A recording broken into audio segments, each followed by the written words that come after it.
tujuan untuk menjadi agensi terpercaya untuk membantu pengembangan bisnis dengan memberikan pengalaman pelanggan yang luar biasa. Nah, untuk Agent & Co sendiri di sini kita udah ada 2 cabang, yaitu di Jakarta untuk pusatnya dan juga ada kantor cabang di Yogyakarta. Nah, untuk visi misinya teman-teman bisa lihat di sini, teman-teman bisa membaca visi misinya di sini. Nah, yang berikutnya adalah di sini Agent & Co melihat ada permasalahan ketenaga kerjaan di Indonesia, mulai dari kualitas pekerjaan yang relatif rendah, jumlah tenaga kerja yang banyak, gaji pekerja relatif rendah, pertumbuhan lapangan pekerjaan yang lambat, dan biaya upskill dan reskill yang tinggi. Nah, di sini dengan melihat 5 permasalahan pekerjaan ketenaga kerjaan di Indonesia ini, Agent & Co berinisiatif untuk memberikan sebuah solusi. Nah, solusinya itu apa?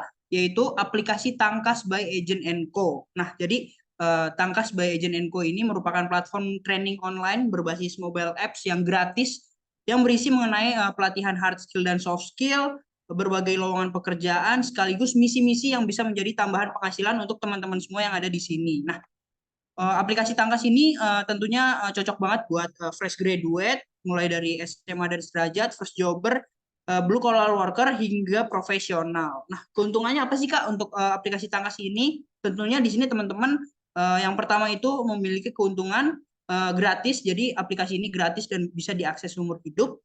Lalu di sini teman-teman dapat mengakses materi pelatihan yang berjenjang yang disesuaikan dengan kebutuhan teman-teman semua. Lalu untuk materi yang ada di aplikasi Tangkas ini tentunya dibuat oleh expert content makers, jadinya materi-materi yang ada di sini tentunya berkualitas ya teman-teman semua ya. Nah, selanjutnya yang penting banget nih teman-teman bisa mengumpulkan poin yang mana poin ini bisa dicairkan menjadi uang teman-teman semua. Nah, terus yang terakhir, benefit yang terakhir ini adalah teman-teman bisa melamar langsung lowongan pekerjaan yang tersedia di Agent & Co. Nah, untuk lebih detailnya lagi teman-teman bisa simak nih untuk video dari kami. Bisa disimak silahkan.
Oke, itu dia teman-teman semua untuk lebih detailnya dari aplikasi Tangkas. Jadi teman-teman tunggu apa lagi? Kita langsung aja download aplikasi Tangkas. Teman-teman bisa langsung scan barcode yang ada di sini atau ketik Tangkas by Agent & Co di App Store maupun Play Store.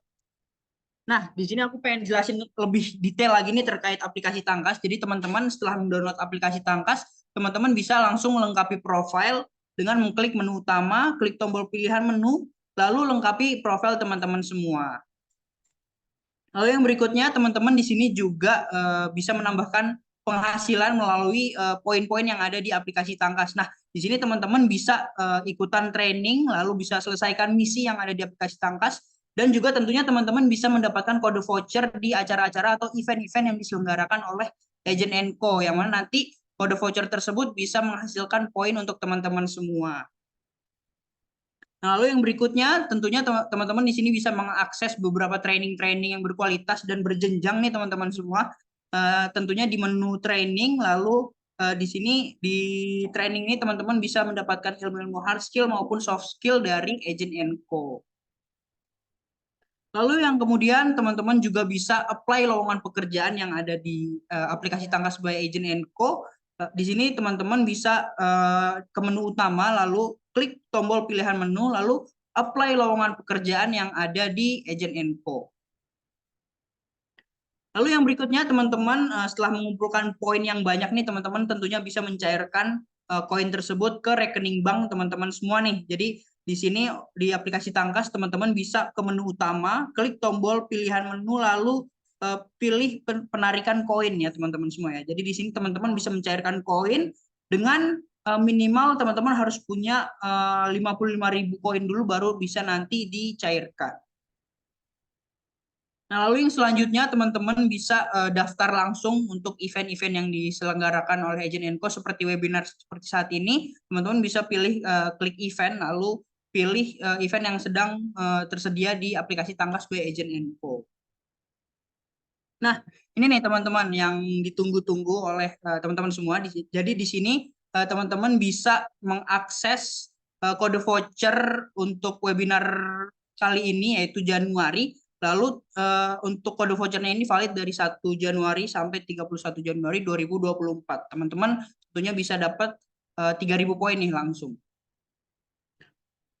Oke, yang berikutnya teman-teman juga jangan lupa untuk ikutan komunitas dan channel Telegram Agent Enco karena di sini kita bakal sharing-sharing terkait aplikasi Tangkas dan juga event-event yang diselenggarakan oleh Agent Enco dan juga kita setiap minggunya akan ada games dan juga diskusi menarik di Telegram kita, teman-teman semua. Nah, lalu yang berikutnya di sini adalah line up upcoming event di bulan Januari ini. Kita sekarang berada di event Roadshow Tangkas episode ke-87 di tanggal 29 Januari. Nah, untuk tanggal 31 kita ada event terakhir kita nih dan tentunya sangat menarik juga untuk diikuti. Kita akan ada Roadshow Tangkas dan di malamnya kita akan ada Bincang Agent Enco di Instagram Tangkas by Agent Enco. Nah, mungkin itu aja dari aku teman-teman semua untuk perkenalan Agent Enco dan juga aplikasi Tangkas. Aku kembalikan lagi kepada MC. Silakan Kak Faik. Oke,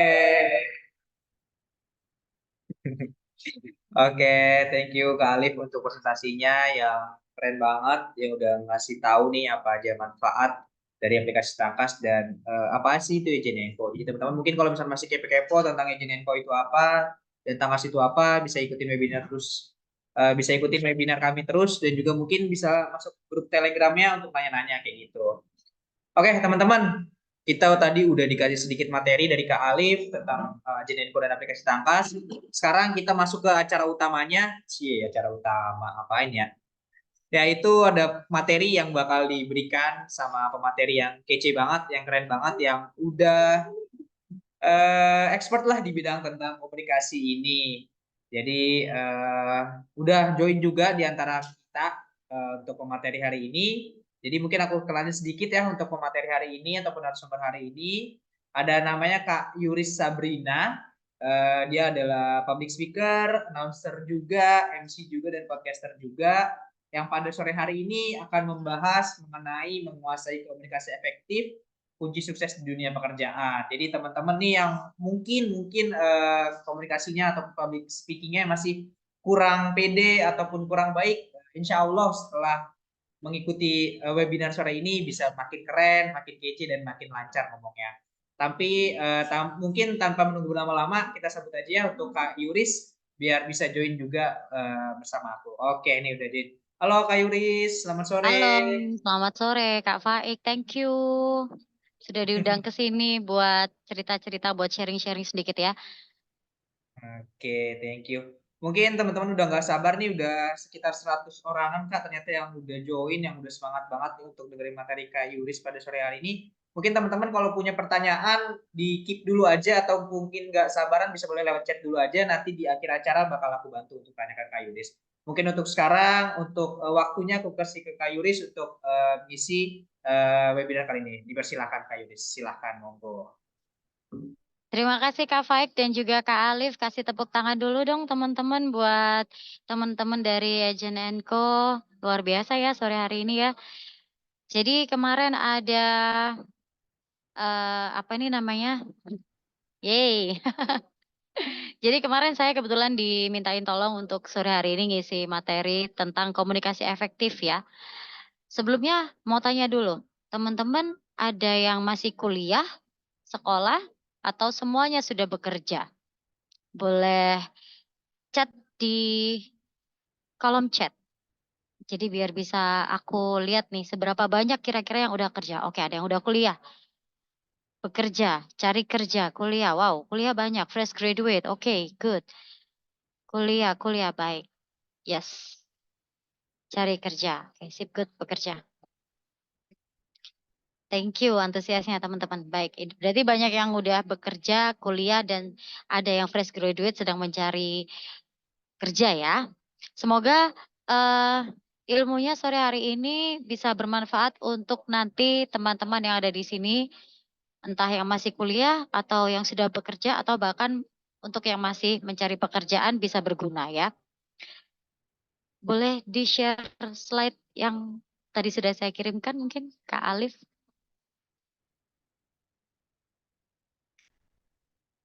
Iya. Oke. Communication Mastery, Elevating Your Professional Journey. Bahasa Indonesianya adalah komunikasi yang efektif ya. Bagaimana cara menguasai komunikasi yang efektif untuk meningkatkan kinerja kita waktu kita ada di tempat kerja. Jadi memang pekerjaan itu kita perlu punya karena kalau nggak punya pekerjaan kita nggak bisa bayar cicilan pay letter ya, bener ya. Bahkan dulu saya kuliah sambil bekerja, tapi kerja nggak cuma kerja aja kan teman-teman. Kerja itu kita juga harus bisa meningkatkan value kita, entah itu untuk sebuah presentasi ke atasan, ke teman-teman, ataupun ke apa ya, ataupun untuk meningkatkan value diri kita sendiri di luar situ. Nah, kita akan belajar itu sore hari ini. Tapi ini yang mau aku share lebih ke bagaimana cara memberikan atau menjadi komunikator yang baik sehingga kita bisa memberikan pesan dan pesan itu bisa diterima dengan baik oleh orang yang kita tuju atau komunikan yang kita tuju. Karena kan kalau komunikasi efektif itu berarti pesan yang akan kita sampaikan bagaimana harus bisa diterima dengan baik, dipahami dengan baik gitu ya. Next.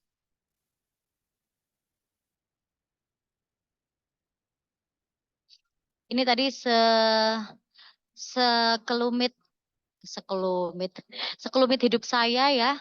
Saya dulu pernah di IBS FM Surabaya, sekarang saya di M Radio Surabaya. Kebetulan beberapa sertifikasi sudah saya ambil. Saya juga menyarankan teman-teman, kalau misalkan teman-teman ada ketertarikan di suatu bidang tertentu, silakan ambil sertifikasinya. Itu juga untuk meningkatkan atau menaikkan value-nya teman-teman. Teman-teman jadi punya nilai bargaining yang tinggi di seluruh perusahaan, di mana ketika teman-teman melamar, sertifikasi itu akan jadi satu senjata yang tajam untuk bisa berperang. Berperangnya itu kan kita nih pasti ada kompetitornya ya kan. Kita pasti punya lawan kan di situ. Nah, salah satunya sertifikasi ini yang bisa jadi senjata yang tajam untuk teman-teman berperang di sana. Membantu teman-teman untuk memenangkan peperangan di sana. Peperangan di sana ketika mencari pekerjaan ataupun waktu mau resign dari tempat kerja, teman-teman mau cari yang lebih baik, teman-teman jadi punya satu surat sakti yang bisa jadi pertimbangan perusahaan untuk merekrut teman-teman. Kenapa saya ambil sebanyak ini? Karena saya punya cita-cita nanti saya mau ambil trainer yang dimana TOT itu harus lengkap semua skemanya, begitu. Tuh. Oke, next. Langsung aja kalau gitu ke materinya. Nah, sekarang saya mau tanya dulu. Tadi di awal saya sudah spill ya, apa sih komunikasi efektif itu? Sekarang saya coba mau cek nih, kira-kira teman-teman tadi waktu saya jelasin tentang komunikasi efektif, nyambung nggak? Menurut teman-teman sendiri, apa sih komunikasi efektif itu? Silakan dijawab di chat. Yes, betul. Mbak Irma Lestiani. Pertukaran informasi ide. Setuju. Ada lagi yang mau menambahkan? Atau semuanya masih malu-malu? Malu-malu kucing? Komunikasi efektif adalah yes. Ya, betul. Great. Oke. Semuanya paham tentang komunikasi efektif. Oke, kalau gitu kita sudahi saja ya Zoom untuk sore hari ini. Baik, baik. Oke, good, good, good, good. Great, great. Teman-teman keren banget. Oke, thank you, thank you. Next. Jadi, apa yang teman-teman tulis di situ nanti dulu, Kak. Nah, jangan di-play dulu. Biarkan teman-teman menebak kira-kira. Oh, itu ke-play otomatis ya kayaknya ya. Oke, oke, oke. Jadi teman-teman yang udah teman-teman jawab di chat itu semuanya betul, benar sekali ya. Komunikasi yang bisa diterima dengan baik, komunikasi efektif terjadi apabila pesan yang diberitahukan komunikator dapat diterima dengan baik oleh komunikan sehingga tidak betul. Semuanya betul, tidak ada yang salah. Seperti video yang satu ini di next slide.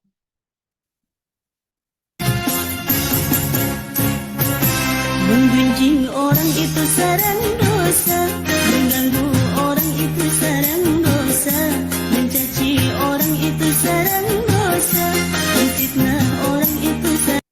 Ya, di stop dulu. Kira-kira di antara ketiga ibu ini apa yang sedang terjadi sama mereka? Lagi seru nih kayaknya nih ngobrolnya nih. Ngobrolin apa sih kira-kira? Curhat, oke. Kesalahpahaman, adu pendapat, gosip yang faktanya real. Pertukaran informasi, bagus. Ngerumpi, ya. Gibah, oke. Iya, iya, gibah, oke. Pertukaran informasi yang didapat di masyarakat, iya. Dengan bahasa halusnya adalah ibu-ibu ini sedang mereview kehidupan seseorang, entah itu siapa, kita nggak ngerti ya. Mereview kehidupan seseorang yang dimana kehidupan seseorang ini bisa jadi sangat amat menarik bagi mereka bertiga ya. Lalu terjadilah pertukaran informasi hingga adanya adu gagasan. Lalu ujung-ujungnya komunikasi yang tidak hanya bersifat dua arah itu, lebih dari dua arah itu kan ada tiga ya, berarti tiga arah ya berarti ya. Bisa menjadi komunikasi yang sangat efektif untuk bertukar pendapat, bertukar pesan, bertukar informasi ya. Luar biasa. Inilah yang saya bilang komunikasi efektif. Ketika komunikator dan komunikan bisa bertemu, saling memberikan pesan dengan gaya bicara yang saya nggak tahu mereka pakai bahasa apa, tapi saya yakin mereka bertiga pasti paham bahasanya satu sama lain. Karena kalau mereka nggak paham bahasa satu sama lain, pasti mereka nggak akan seseru ini ngobrolnya ya. Lalu gesture tubuh, body language, semuanya tertampak jelas di situ, ya kan? Mulai dari mata, mulai dari tangan, ya, mulai dari ya bisa dilihat sendiri dari apa? Dari gestur tubuh mereka.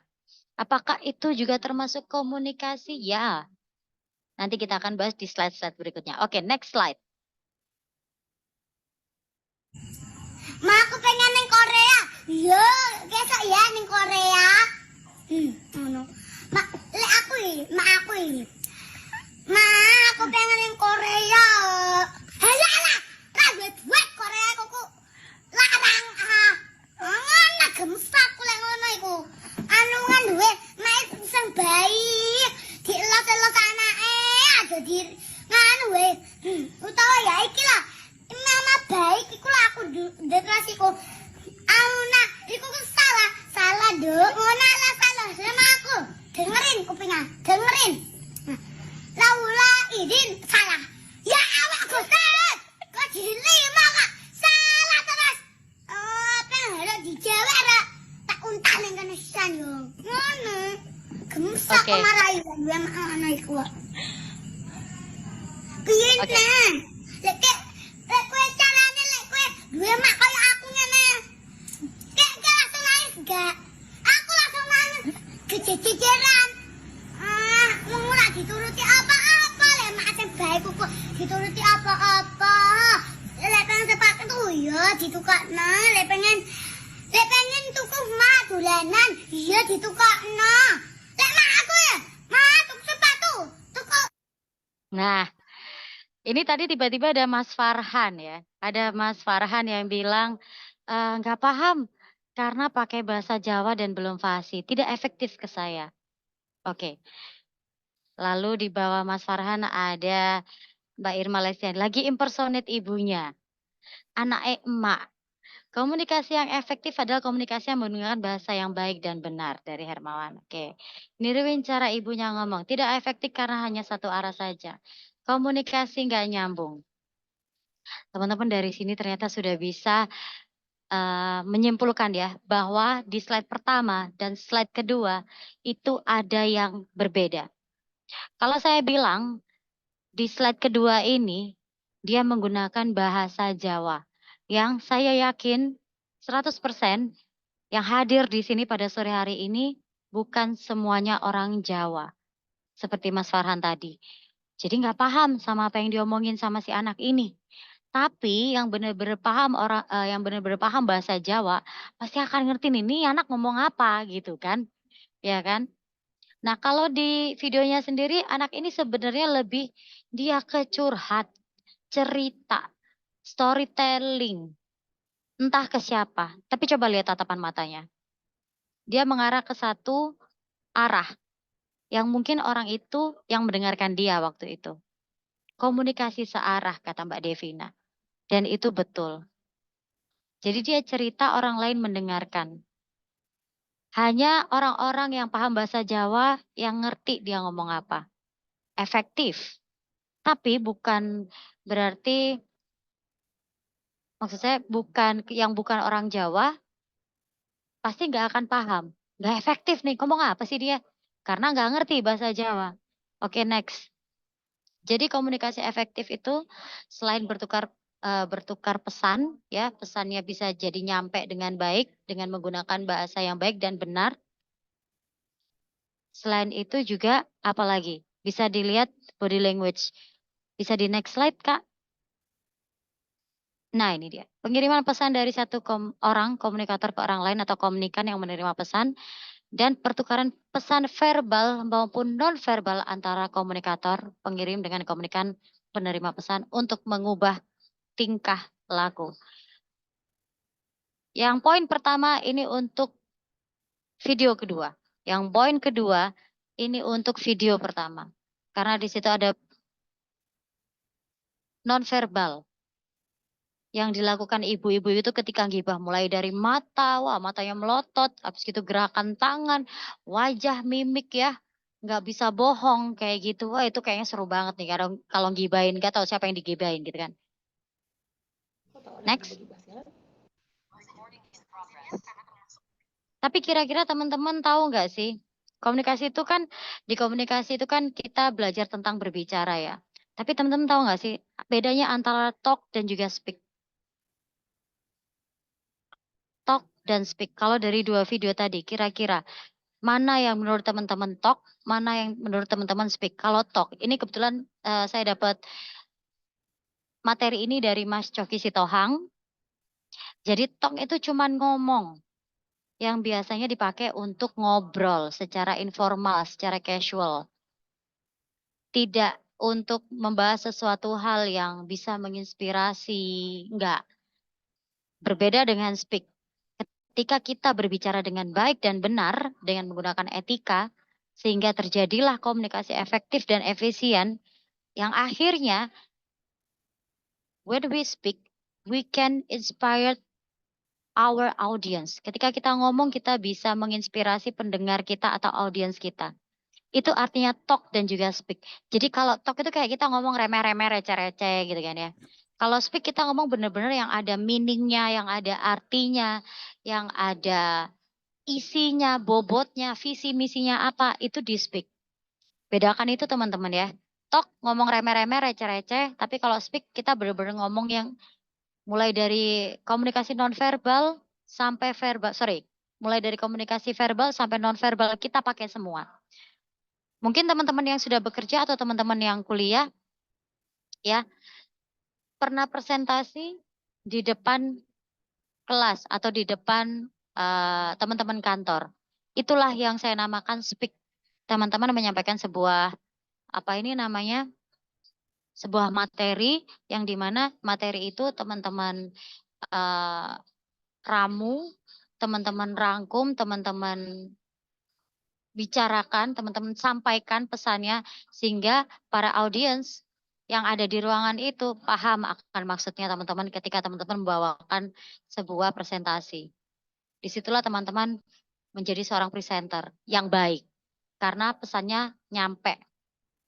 Dan otomatis saya yakin teman-teman juga pasti melakukannya dengan gesture, body language. Kalau nggak gitu nggak akan menarik.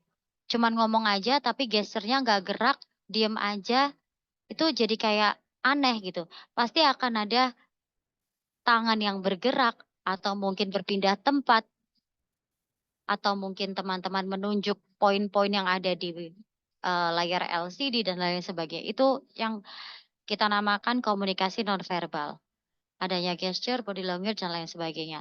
Gunakan itu teman-teman ketika teman-teman ditunjuk menjadi seorang presenter atau seorang narasumber atau teman-teman memang harus mewakili sebuah instansi, kantor, corporate ya, untuk jadi juru bicara, lakukan speak, use non-verbal communication. Pakai gesture, body language teman-teman ketika berbicara. Itu akan lebih menarik audiens ketika teman-teman menyampaikan sesuatu. Karena kalau suara aja itu ternyata nggak oke. Next slide. Nah ini dia. Kenapa saya bilang nggak oke banget kalau cuman verbal? Karena nyatanya, ini juga saya dapat dari Mas Coki Sitohang. Thank you Mas Coki. Teman-teman pasti tahu ini kan, 3V dari public speaking. Verbal, voice, and visual. Ternyata verbal atau apa yang akan kita sampaikan, kata-kata kita, ide kita, visi misi kita, pesannya yang udah kita mau sampaikan ke audiens itu hanya berpengaruh nggak banyak, 7% aja. Lalu yang kedua, yang cukup lumayan berpengaruh adalah voice, suara. Nah, suara ini agak sedikit tricky ya teman-teman ya. Apalagi teman-teman yang ngerasa suaranya cempreng. Ada nggak sih yang pernah ngerasa suaranya cempreng di sini? Ada nggak dari teman-teman yang ngerasa suaranya, aku tuh nggak pede. Aku nggak pede maju ke depan karena suaraku nggak bagus. Suaraku cempreng. Suaraku annoying. Orang-orang nggak akan mendapat perhatianku. Aku nggak pede karena suaraku tipis banget. Hampir nggak kedengeran. Apalagi kalau ngomong harus teriak-teriak. Kalau aku boleh share tips sedikit untuk masalah voice ini teman-teman ya. Ada dulu pernah diketawain pas lomba. Lomba apa kalau boleh tahu Mas Doni? Jadi kalau aku boleh share tips sedikit tentang voice. Voice itu bisa dilatih, bisa dibentuk. Suara saya dulu nggak seperti ini. Suara saya ini dulu cempreng banget. Udah cempreng, tipis, annoying lagi. Tapi kok bisa jadi penyiar radio? Saya latihan yang namanya suara perut atau suara diafragma. Kalau dulu itu kurang lebih saya 6 bulan.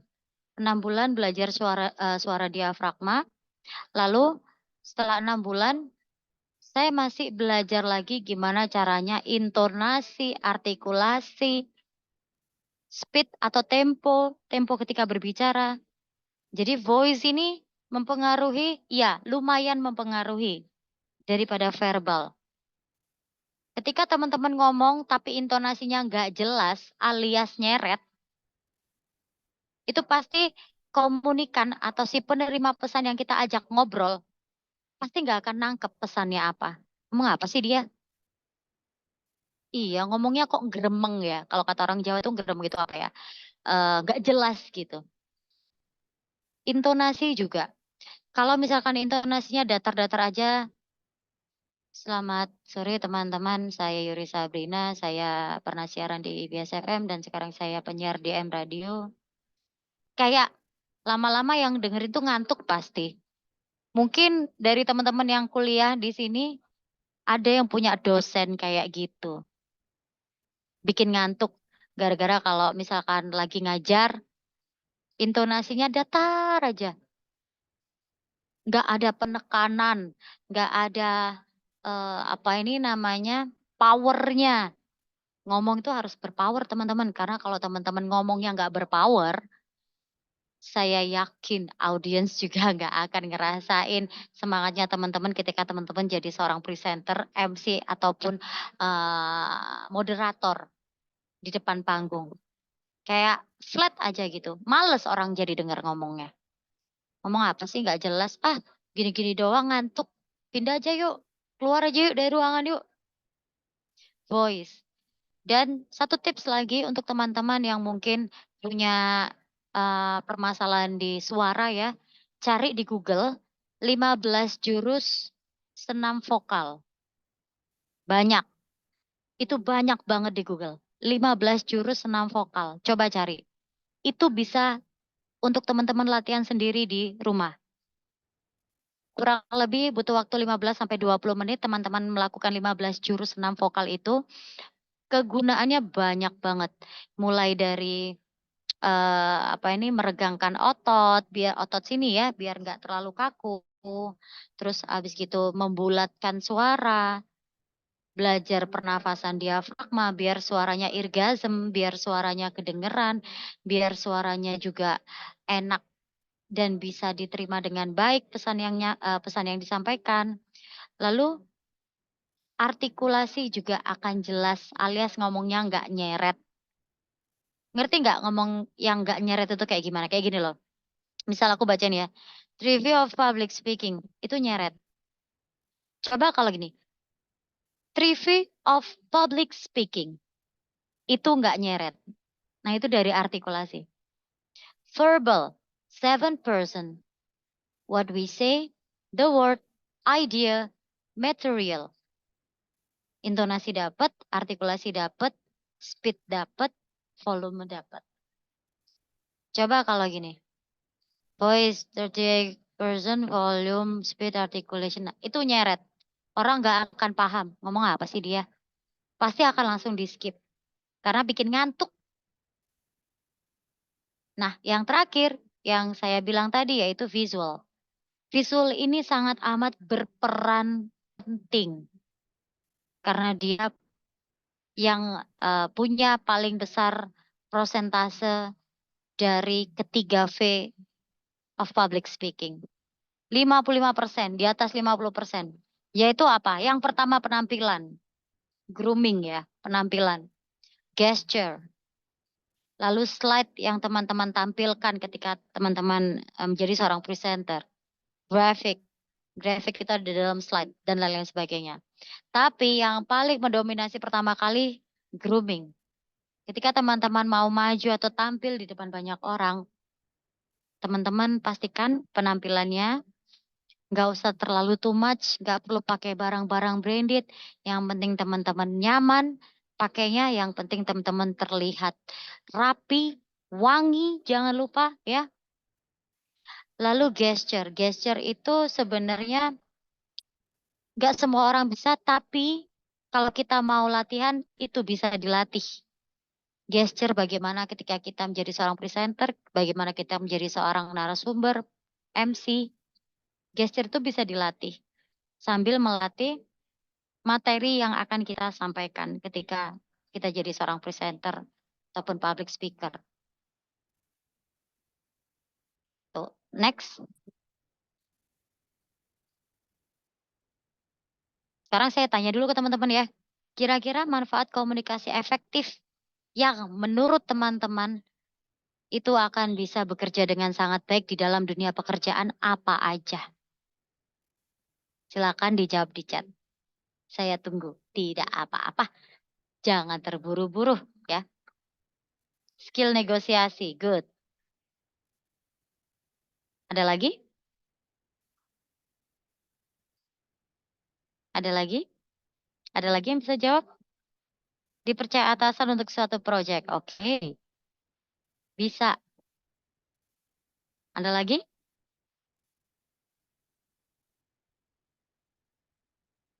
Oke, cuma 2 orang ya. Mengurangi dispute terhadap pesan yang ingin disampaikan. Naik jabatan, ide tersampaikan dengan jelas. Skill problem solving. Good. Service excellent, menambah value diri. Yes. Ada lagi yang mau menambahkan? Kalau nggak ada, kita akan next ke slide berikutnya, karena slide berikutnya adalah jawabannya. Dicintai anak-anak sebagai pembeda dari yang lain. Baik. Baik, baik. Sudah? Oke. Silakan di next, Kak.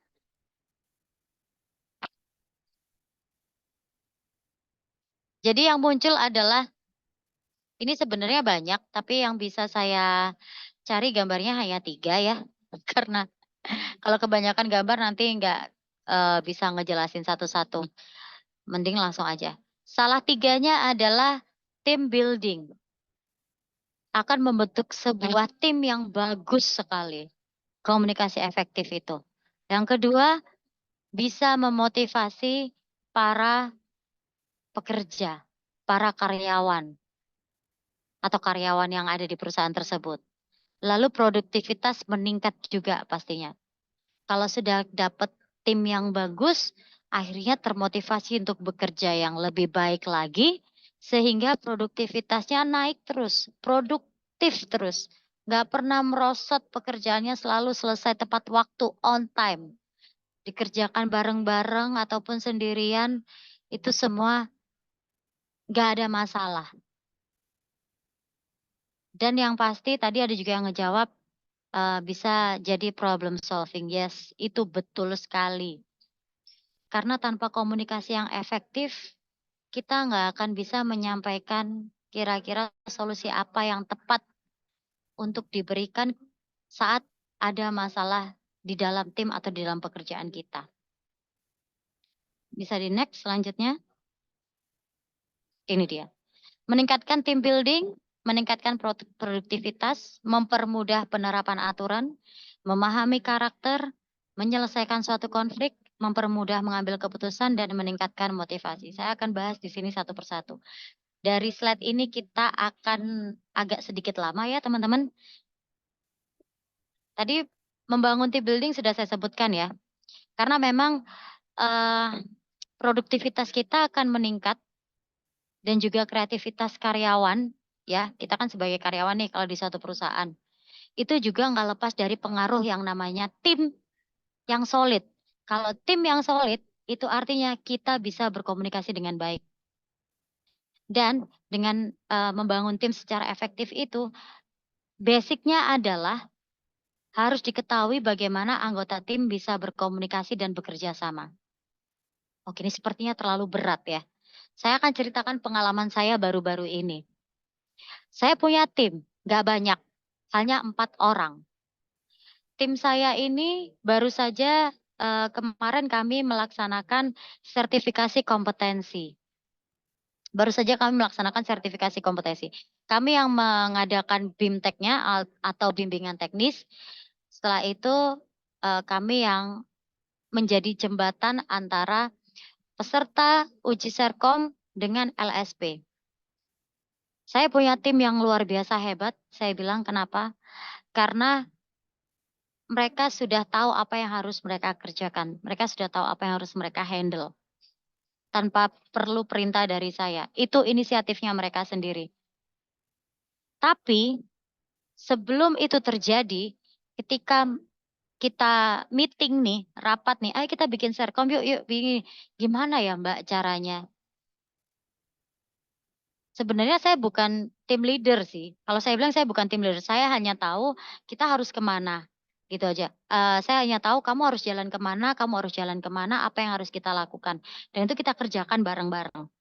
Akhirnya mereka percaya dengan apa yang saya arahkan, mereka kerjakan itu. Ketika menemui sebuah masalah, ya, ini kita masuk ke menyelesaikan suatu konflik ya. Ketika kita menemui sebuah masalah, dan sekiranya masalah itu masih bisa diselesaikan dengan baik, dengan komunikasi yang efektif ya kita selesaikan. Misal, Kak, Mbak, ini ada peserta nih yang jauh banget, gimana dong? Ya udah tawarin aja coba hotel untuk nginep, tapi di-include-kan dengan biaya Serkom. Berkenan atau enggak? Kalau enggak berkenan enggak apa-apa. Kita enggak mau maksa. Ternyata berkenan. Nah, itu pun juga mereka harus punya bekal komunikasi yang baik, skill komunikasi yang baik. Karena tanpa mereka punya skill komunikasi yang baik, mereka tidak akan bisa mengkomunikasikan info bahwa para peserta yang dari luar kota ini, ketika mereka mau datang ke Surabaya untuk melakukan bimbingan teknis dan uji sertifikasi kompetensi, mereka sudah ada satu tempat untuk beristirahat. Jadi mereka nggak perlu pusing lagi untuk nyari tempat istirahat di mana-mana. Itu sudah include semua biayanya, gitu. Jadi meringankan orang ya, meringankan orang dengan cara memberikan informasi yang penting yang mereka butuhkan. Satu masalah teratasi, menyelesaikan suatu konflik. Dan ketika saya lupa, mereka selalu mengingatkan saya, "Mbak, jangan lupa tanda tangan untuk sertifikat ya. Mbak, jangan lupa untuk tanggal 28 apakah sudah di-booking?" Dan mereka me-make sure lagi ke saya, "Mbak, untuk ruangannya itu bukan dari kita kan, tapi dari LSP kan, begini, begitu, begini, begitu." Itu semua dikomunikasikan.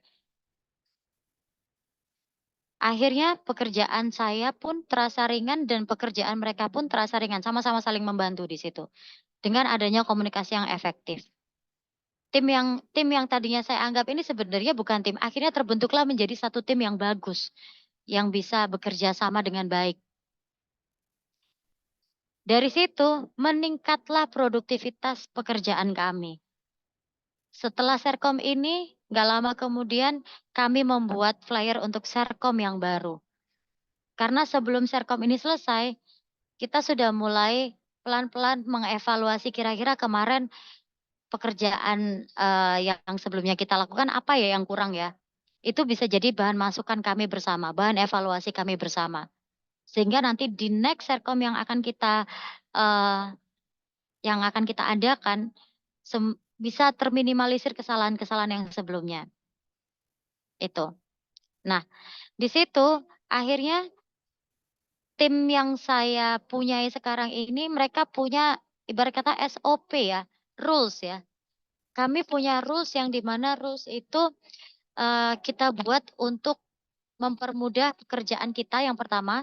Yang kedua, bisa juga untuk mempermudah para peserta yang datang ketika sertifikasi kompetensi. Nah, rules ini tidak akan terjadi apabila kita tidak bisa saling bertukar informasi dengan baik. Untuk masalah-masalah yang sudah disampaikan di depan sudah teratasi dengan baik. Dari situ, dari masalah-masalah yang sudah teratasi dengan baik itu muncullah peraturan-peraturan yang kita buat untuk para peserta agar saya dan tim gampang kerjanya, para peserta juga bisa dengan mudah mengikuti uji Serkom ini. Itu ada relate-nya ya, meningkatkan team building, meningkatkan produktivitas, mempermudah penerapan aturan. Yang keempat adalah memahami karakter. Dari cara orang berkomunikasi, kita bisa tahu bagaimana karakter dia sebenarnya. Dan itu adalah skill, teman-teman. Memahami karakter itu adalah skill. Dan skill ini, yang namanya skill ya, soft skill ya, saya bilang ya, soft skill. Ini bisa dipelajari dengan cara latihan terus. Latihannya gimana? Latihannya adalah sering-seringlah bertemu dengan orang. Sering-seringlah bersosialisasi dengan orang-orang lain yang ada di luar sana. Dengan begitu teman-teman nanti akan bertemu berbagai macam karakter yang teman-teman temui di dunia pekerjaan. Teman-teman akan belajar bagaimana caranya menghandle orang dengan karakter yang emosian. Teman-teman akan belajar bagaimana caranya berkomunikasi dengan orang yang karakternya itu nggak sabaran. Teman-teman akan tahu bagaimana bersikap dengan orang yang punya karakter toksik. Memahami karakter. Itu adalah soft skill, teman-teman. Percayalah itu akan sangat amat berguna di dunia pekerjaan. Lalu, setelah itu menyelesaikan suatu konflik, tadi juga udah saya sebutkan, mempermudah mengambil keputusan. Nah, mungkin saya nggak tahu ya, tapi ini pernah terjadi, bukan di saya, tapi saya dapat cerita waktu itu. Dapat ceritanya itu adalah ada seorang atasan yang dia salah ambil keputusan. Karena ada sebuah permasalahan yang disampaikan oleh anggota timnya itu tidak clear, tidak jelas masalahnya apa. Nggak jelas ada yang dikurangi atau ada yang dilebih-lebihkan, kita nggak pernah tahu. Tapi komunikasi efektif itu adalah dengan tidak mengurangi dan tidak melebihkan segala sesuatu atau pesan yang akan kita sampaikan nanti. Udah disampaikan sesuai dengan apa yang ada di lapangan aja, sesuai dengan faktualnya aja, sesuai dengan faktanya aja. Karena kalau pesan itu dikurangi, ditambahin, akhirnya bikin orang salah ambil jalan untuk ambil keputusan. Itu berarti nggak efektif. Yang terakhir adalah meningkatkan motivasi. Kalau bisa punya skill public speaking yang oke, bisa menyampaikan pesan dengan baik, ya ketika menjadi seorang presenter, itu secara nggak langsung juga akan menaikkan level value-nya teman-teman. Orang-orang pasti akan senang mendengar dan melihat mereka yang bisa tampil dengan membawakan sebuah pesan yang nggak hanya dapat atau mampu diterima dan dipahami banyak orang, tapi juga orang-orang itu senang banget, orang-orang Indonesia ya ini ya, secara psikologi itu senang banget dipuja-puja, disanjung-sanjung, tapi teman-teman jangan bilang ini menjilat ya, enggak ya. Bedakan, bedakan menjilat sama jadi penjilat sama teman-teman bisa atau menguasai skill public speaking, itu is totally different. Benar-benar beda banget. Kalau teman-teman bisa menguasai skill public speaking, komunikasi efektif yang akan teman-teman lakukan ketika menjadi seorang karyawan adalah saat maju di depan sebagai seorang presenter, teman-teman juga ada kemampuan untuk memotivasi teman-teman yang lainnya. Dan itu juga secara nggak langsung akan meningkatkan motivasi teman-teman yang ada di situ. Temannya teman-teman yang ada di situ. Teman-teman yang ada di pekerjaan, yang ada di kantornya teman-teman. Meningkatkan motivasi. Karena apa? Karena orang yang benar-benar punya skill apapun itu ya, soft skill, apapun itu, dan satu lagi yang penting, attitude. Attitude is everything teman-teman, itu jangan dilupakan ya. Sorry, aku ralat. Teman-teman yang punya attitude baik dan punya skill, kalau itu, kedua hal itu dikombinasikan, itu akan jadi suatu impact yang luar biasa untuk teman-teman. Teman-teman gak hanya bisa tampil memukau, teman-teman gak hanya bisa berkomunikasi dengan baik, tapi teman-teman juga bisa menularkan vibes positif yang teman-teman punya melalui kata-kata. Oke, next.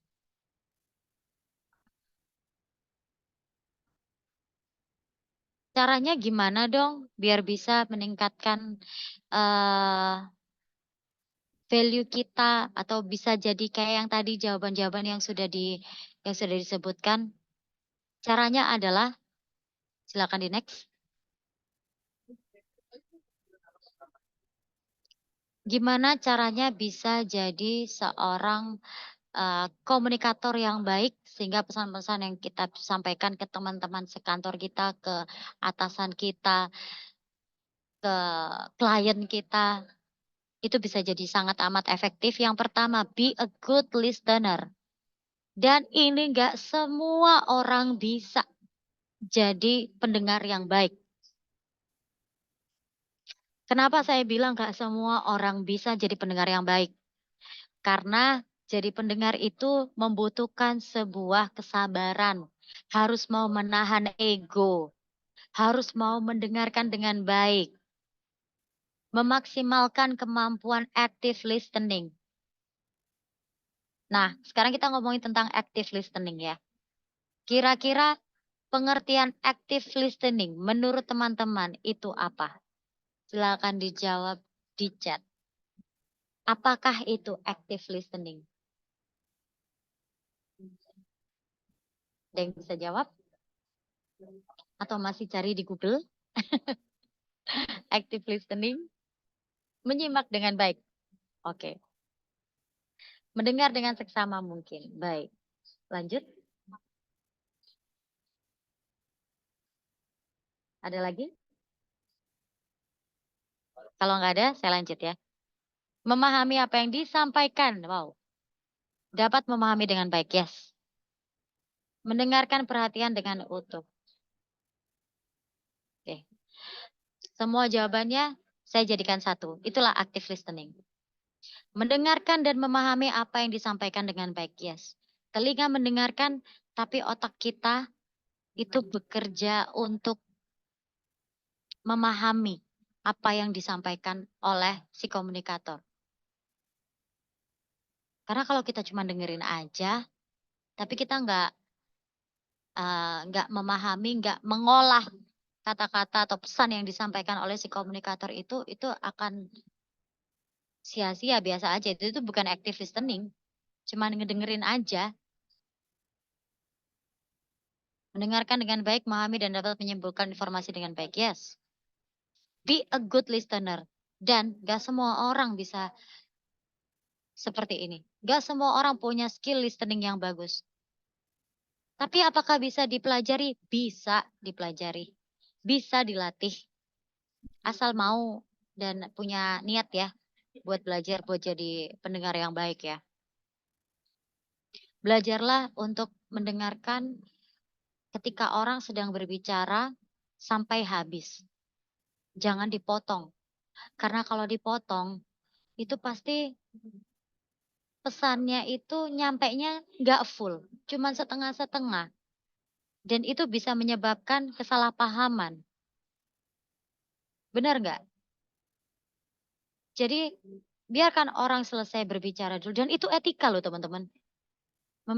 Kita memberikan kesempatan ya. Kita memberikan kesempatan kepada orang lain untuk berbicara sampai habis. Baru kita menyampaikan pendapat kita atau pesan kita apabila diperlukan. Tapi kalau dia cuma pengen didengerin aja, ya udah dengerin aja gitu. Yang penting buat kita, oh cukup tahu, oh maksudnya seperti ini, oke. Be a good listener. Harus perlu sabar, harus perlu mau menahan ego untuk memotong pembicaraan orang. Dan dari situ akan terlihat apakah attitude teman-teman itu baik atau enggak. Karena menurut saya orang yang suka motong omongan orang itu nggak sopan. Setuju nggak? Setuju ya? Ya, nggak enak kan kalau kita ngomong terus tiba-tiba dipotong kayak gitu. Kita belum selesai loh ngomongnya. Iya kan? Aku pernah tuh ngobrol sama orang, belum selesai, udah dipotong. Terus aku bilang gini, sorry, tolong dengerin aku sampai selesai dulu, baru kamu boleh komentar. Bisa nggak aku nyelesain omonganku dulu, baru setelah itu kamu boleh komentar. Setelah aku selesaikan, sampai titik, baru dia, oh jadi gitu toh. Nah, biasaan tuh orang-orang Indonesia kayak gitu juga tuh. Motong omongan ya, tapi habis gitu kalau obrolannya diselesain sampai terakhir baru oh jadi gitu, baru oh. Tapi kalau orangnya menyampaikan marah-marah dan mancing emosi gimana? Iya, tidak ada etika dalam berkomunikasi. Bisa jadi karena karakternya memang pemarah. Ya jangan sampai kepancing emosi. Makanya saya bilang, nggak semua orang bisa jadi pendengar yang baik. Karena itu membutuhkan kesabaran. Saya pun juga masih belajar sampai saat ini untuk jadi pendengar yang baik. Dan bagaimana cara saya untuk menahan ego saya, menahan emosi saya biar nggak kepancing emosi. Butuh kesabaran memang. Makanya, sekali lagi, this is not easy. Tapi kalau teman-teman mau belajar, ini akan bisa dipelajari dan akan bisa jadi sesuatu skill yang teman-teman bisa untuk menaikkan level value-nya teman-teman. Percayalah.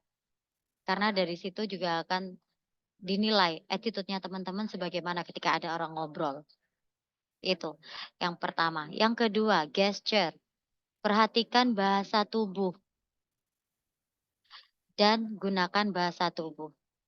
Perhatikan bahasa tubuh ini bisa untuk kita yang saat itu menjadi seorang pendengar. Misal ngomongnya lagi hadap-hadapan nih, itu nggak lagi di WhatsApp ya, beda ya, atau lagi di phone ya. Kalau video call masih oke lah ya, masih bisa lihat-lihatan. Tapi ini yang kita obrolin kalau kita langsung ketemu secara offline gitu, secara ketemu langsung di real dunia dunia nyata gitu kan. Coba diperhatikan bahasa tubuhnya. Kira-kira bahasa tubuhnya ini menandakan bahwa dia interest nggak ya? Bahwa dia seneng nggak ya sama yang aku obrolin atau tentang topik obrolan kami berdua atau berlima atau bertujuh ini. Dia ngantuk nggak ya? Dia bosen nggak ya? Dia mau menerima nggak ya? Perhatikan bahasa tubuh dan kita harus peka akan itu teman-teman. Kalau misalkan teman-teman nggak peka, nggak akan bisa terjadi suatu komunikasi yang efektif antara teman-teman dan juga pendengar ini tadi yang ngobrol, yang lagi ngobrol sama teman-teman ini. Karena dia sebenarnya udah nggak merasa nyaman, tapi masih terus saja teman-teman terusin nih obrolannya. Misalnya nih, lagi gibahin siapa gitu. Yang kita ajak gibah sebenarnya nggak seneng kalau lagi diajak ngegibah gitu. Dia pengennya ngobrolin hal-hal yang lebih berfaedah mungkin ya. Tapi teman-teman nggak peka, karena teman-teman nggak memperhatikan bahasa tubuhnya kayak gimana. Akan terlihat kok orang yang benar-benar interest dengan apa yang kita obrolin sama orang yang benar-benar udah, "Ah, ngomong apa sih?" Kayak gitu. Udah males, males aku sebenarnya bahas itu." Nah, itu kita harus bisa peka ya teman-teman ya. Perhatikan gestur tubuh. Kalau gunakan bahasa tubuh, ini seperti yang Yuris sampaikan tadi di awal, gunakan bahasa tubuh ketika ngobrol langsung berdua gini ataupun mau presentasi di depan. Kalau ngobrol berdua gini, itu pun sebenarnya secara nggak langsung, secara refleks tubuh itu akan merespon kok. Tubuh itu akan merespon. Dan secara nggak sadar kita biasanya melakukan gerakan-gerakan yang di mana gerakan itu mungkin kita nggak interest, atau mungkin kita sangat excited, sangat senang banget gitu kan, dengan apa yang disampaikan. Saya ada 2 kasus kalau boleh saya cerita, saya ada 2 kasus di sini. Ada, saya punya beberapa teman ya, salah satunya si A, anggap aja si A. Si A ini teman kerja saya. Saya juga kenal si B. Si B ini kebetulan bukan teman kerja, tapi kami bertiga saling kenal. Saya di situ hanya pemerhati saja sebenarnya. Jadi ketika si A dan si B ini ngobrol, ya, saya anggap itu bukanlah suatu komunikasi yang efektif. Karena apa? Karena si A ini udah bosen ngedengernya. Kelihatan dari caranya dia duduk udah kayak meler-meler gini, meler-meler apa sih namanya? Udah kayak yang males dengerin, wajahnya udah ditinggal main handphone sendiri. Itu tanda bahwa dia udah nggak interest dengan apa yang disampaikan, apa yang diobrolin sama si B. Tapi berbeda ketika si C datang. B udah pergi nih, si C datang. Nah, si A dan si B ini punya satu kesamaan, yaitu mereka sama-sama suka satu hal. Anggap aja sepak bola. Mereka berdua ngobrolin sepak bola. Wah, seru. Terjadi pertukaran informasi antara si A dan si C. Saya hanya di tengah jadi wasit ya. Saya hanya di tengah, hanya memperhatikan mereka berbicara, ngobrol. Saya jadi obat nyamuk di situ. Tapi saya di situ bisa tarik satu kesimpulan. Oh, ternyata kenapa si A nggak konsen ketika diajak ngobrol sih? Karena dia udah males. Dia udah menganggap itu bukan suatu hal yang penting buat dia. Tapi ketika dia ngobrol dengan si C, wah sama-sama suka bola nih. Jadi sebuah obrolan yang sangat amat penting untuk mereka berdua bertukar informasi. Saya aja yang orang ketiga aja bisa paham tentang, bahasa tubuh mereka gitu kan ya. Harusnya teman-teman kalau pas lagi ngadep atau ngobrol sama orang terus kelihatan dia kayaknya udah nggak interest, bisa dilihat berarti sepertinya mungkin apa yang saya obrolin, pesan yang saya sampaikan itu menurut dia bukan suatu hal yang menarik bagi dia, gitu. Itu. Lalu yang ketiga adalah penyampaian pesan. Sampaikan pesan menggunakan kalimat yang pas. Ini juga perlu ditandain banget. Penyampaian pesan, mau verbal ataupun non-verbal. Saya bilang non-verbal karena ada media yang dipakai, yaitu handphone, WhatsApp, chat, Telegram, DM. Karena gini teman-teman, untuk menyampaikan sebuah pesan yang efektif melalui chat, itu sebenarnya lebih tricky daripada teman-teman ngobrol langsung berdua hadap-hadapan. Atau pas lagi offline ketemu beberapa orang gitu. Itu akan lebih tricky. Karena justru by chat itu pemilihan katanya harus benar-benar yang clear, jelas. Karena kalau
oke.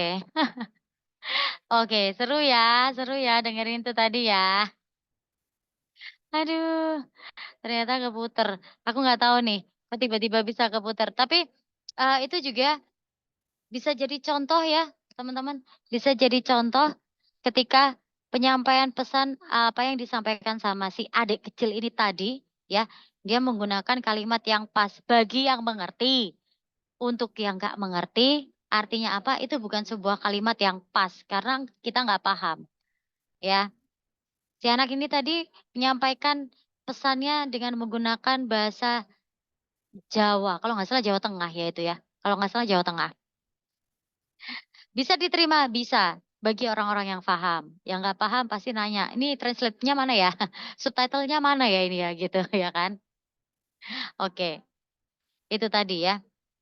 Penyampaian pesan ya. Sampaikan pesan dan menggunakan kalimat yang pas. Itu baik di chat ataupun ketemu langsung, semuanya harus kita benar-benar memikirkan kata-kata apa yang sepantasnya dipakai, kata-kata apa yang baik untuk digunakan ketika menyampaikan sebuah pesan, mungkin agar yang bersangkutan tidak tersinggung, atau mungkin pesannya yang disampaikan agar lebih jelas maksudnya dan tujuannya apa gitu. Banyak sekali yang masih miskom soal ini, banyak sekali yang masih salah dalam penggunaan kata-kata, memakai kalimat atau kata-kata yang pas. Apalagi lewat chat, itu sering banget bikin miskomunikasi. Makanya sebenarnya saya kalau koordinasi tuh males banget kalau harus lewat chat ya. Kalau lewat chat tuh harus bener-bener yang dipilih banget kata-katanya itu. Biar paham, nyampe gitu. Oh maksudnya gini. Tapi apakah kalau nggak by chat, nggak nggak akan sorry, pesannya juga akan nyampe dengan baik? Itu juga tergantung bagaimana cara penyampaiannya, intonasinya. Kalau pas lagi guyon-guyon kan nggak mungkin pakai intonasi yang marah-marah ya. Atau mungkin kalau pas mau menjelaskan sesuatu hal, kan nggak mungkin kita ngejelasin pakai intonasi yang marah-marah. Kalimat yang tadinya pas dengan intonasi yang berbeda, itu juga meaning-nya akan berbeda teman-teman. Artinya juga akan berbeda. Itu wajib banget diperhatiin baik-baik ya. Intonasi, sekali lagi, intonasi, artikulasi, pesan yang akan disampaikan, sesuaikan. Jangan ada yang dilebih-lebihkan, jangan ada yang dikurang-kurangi. Gitu. Yang keempat yaitu kesan ramah dan open minded. Friendly boleh tapi jangan too much karena itu juga pasti akan jadi bumerang untuk kita. Jadilah orang yang baik tapi susah untuk didekati. Karena kita nggak pernah zaman now ya, zaman sekarang kita nggak pernah tahu orang ada keperluan apa, kepentingan apa sama kita. Kita nggak pernah tahu loh teman-teman. Teman-teman baik sama semua orang, tapi jangan too much, jangan terlalu baik dan jangan sembarangan memilih teman. Kalau di zaman sekarang itu wajib banget pilih-pilih teman. Harus, pilih-pilih teman itu harus. Kenapa? Cari teman-teman yang bisa menaikkan value kita. Cari teman-teman yang mau berkembang sama kita, cari teman-teman yang mau grow sama kita. Tapi harus baik sama semua orang tuh ya gimana? Ya, kalau ketemu orang yang kita kenal ya kita sapa. Just say hello. Sapa aja gitu. Diajak ngobrol, iya, ngobrol ringan-ringan aja. Dan open minded. Sekali lagi nggak semua orang bisa open minded. Open minded itu kalau kita lagi ngobrol sama orang, misal kita nggak setuju nih, misal kita nggak setuju sama statement atau opini yang dia sampaikan, itu langsung kita potong, langsung kita gas aja ngomongnya kita. Pakai nada yang berapi-api. Barat kata kalau di chat itu emotnya itu berapi-api ya, gitu. Itu berarti kita nggak open minded. Karena kita nggak bisa memaksakan apa yang ada di pikiran kita ke pikirannya orang lain. Orang lain tuh punya pemikiran masing-masing. Tapi orang lain juga nggak bisa memaksakan pemikirannya mereka untuk kita. Ya kan? Kita tuh nggak bisa nutup mulut orang lain. Kita nggak bisa apa ya namanya? Nggak boleh lebih tepatnya, nggak boleh menghasut orang lain. Kita nggak punya hak untuk menutup telinga orang lain. Tapi kita punya kendali, kita punya kontrol yang besar atas diri kita sendiri. Bagaimana kita menyikapi, bagaimana kita memberikan respon. Itu kita bisa kontrol di diri kita sendiri, teman-teman.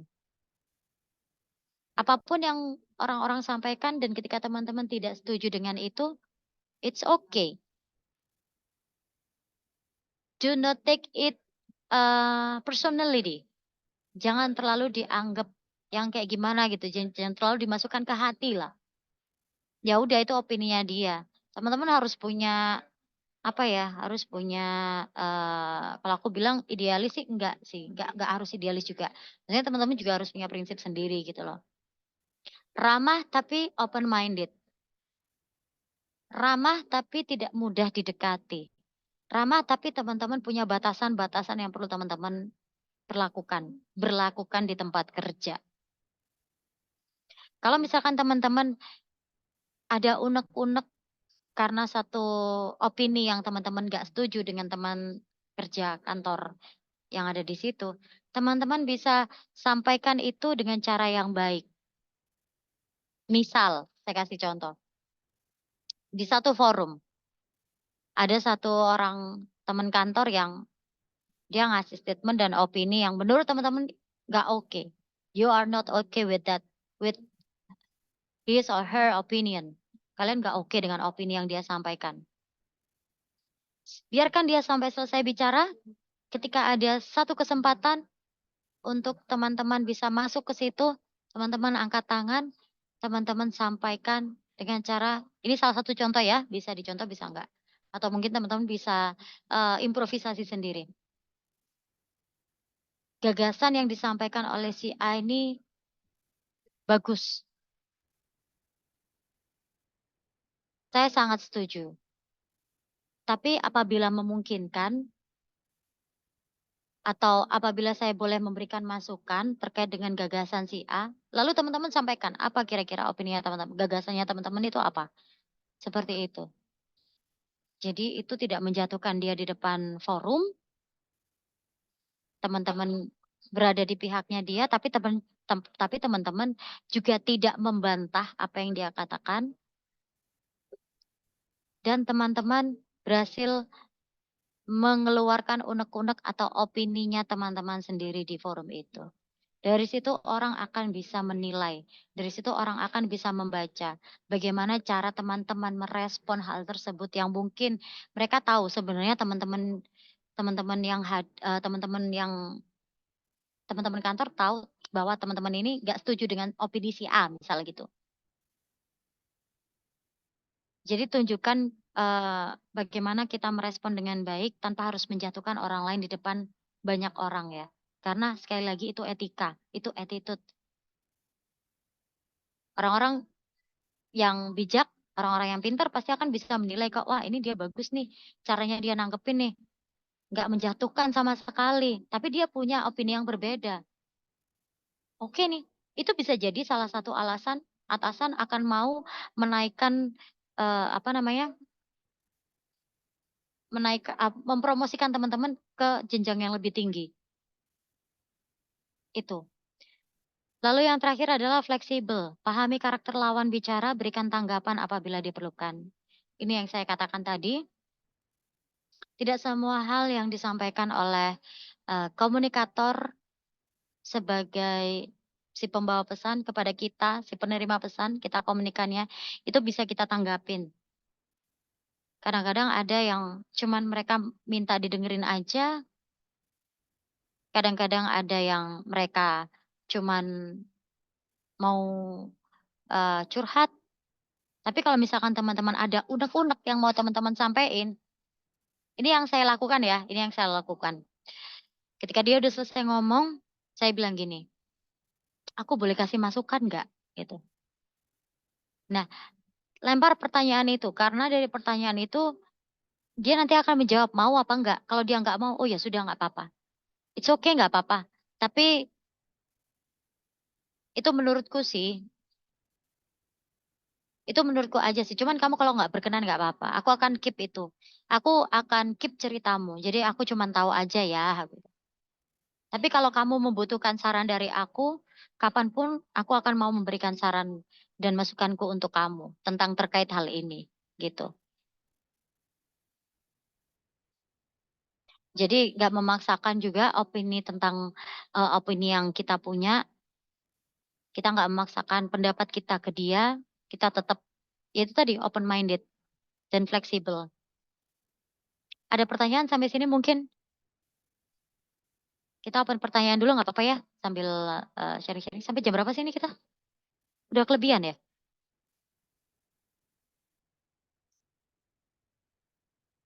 Oke, ada yang mau bertanya mungkin? Yang mau bertanya bisa chat di sini atau angkat tangan terkait slide ini. Kalau nggak ada, saya bisa next ke slide selanjutnya.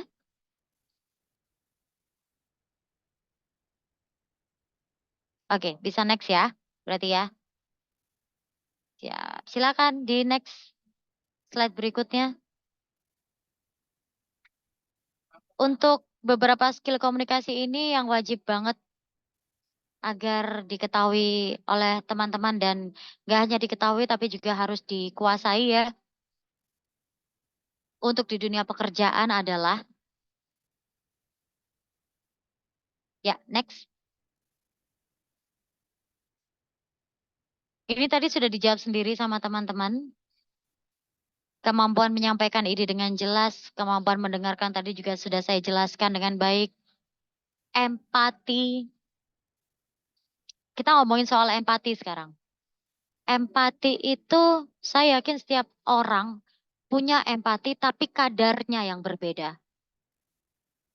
Ada yang punya empati kadarnya kecil, ada yang punya empati yang kadarnya 30%, ada yang punya empati yang kadarnya 70%, ada yang dia empatinya itu 100%. Saya yakin setiap manusia punya empati. Tapi ya itu tadi, kadarnya. Ada yang cuma punya 0,01 mungkin. Kita nggak bisa ngukur empati orang, tiap orang ya, karena pasti berbeda-beda. Cuman kita bisa tahu dia adalah makhluk sosial yang punya empati tinggi atau tidak adalah ketika di dalam suatu organisasi atau suatu pekerjaan dia bisa dengan baik bisa dengan baik Itu tadi berkomunikasi, memahami karakter sekelilingnya, mendengarkan dengan baik, jadi pendengar yang baik, memberikan pendapat dengan cara yang baik, menginterupsi dengan cara yang baik, itu empati namanya. Berintegritas. Kemampuan menulis yang baik. Nah, menulis, berbicara, mendengarkan, itu semua relate jadi satu kesatuan ya teman-teman. Kalau teman-teman punya kemampuan public speaking yang baik, insya Allah kemampuan menulisnya juga akan baik. Atau sebaliknya, kalau teman-teman punya kemampuan menulis yang baik, teman-teman suka membaca, menulis, membaca, mendengarkan, berbicara, itu semua satu kesatuan ya. Itu relate banget. Teman-teman tinggal pilih mana yang teman-teman paling suka dari itu semua. Apakah teman-teman suka membaca? Kalau teman-teman suka membaca, bacalah sebanyak-banyaknya informasi yang bisa membuat teman-teman berwawasan luas. Apapun itu, di Instagram sekarang banyak info-info. Ya kan? Di TikTok banyak info-info. Menulis.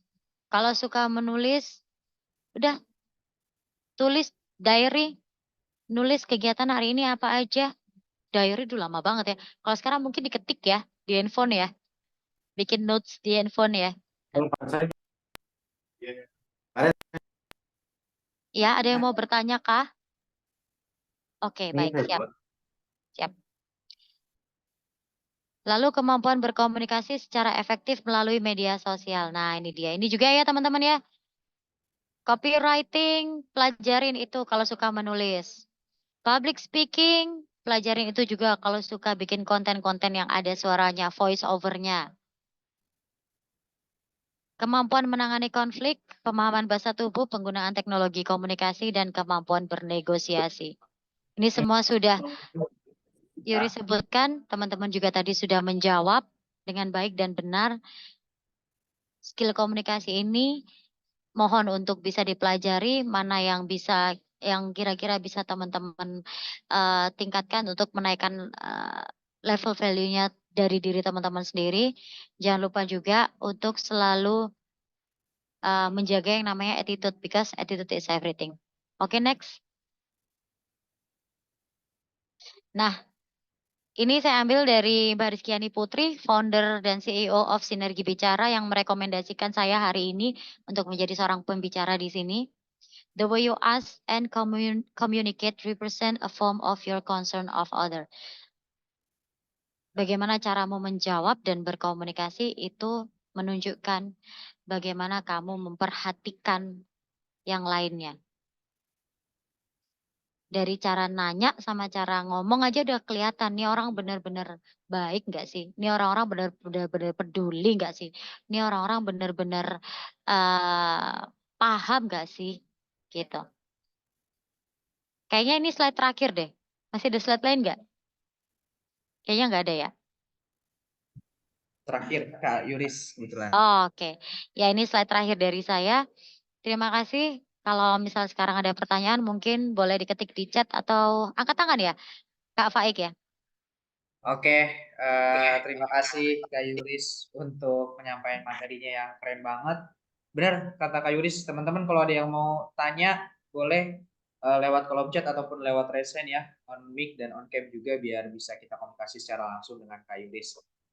Mungkin sebelum ada yang on mic dan on cam, kita ke pertanyaan lewat kolom chat dulu nih Kak. Dari Kak Iqbal Gunawan _Jakarta. Bagaimana cara menolak tugas atau kerjaan yang sudah terlalu banyak dari atasan buat pribadi yang gak enakan atau takut menolak Kak? Kayak gitu sih pertanyaannya. Jadi ini nih biasanya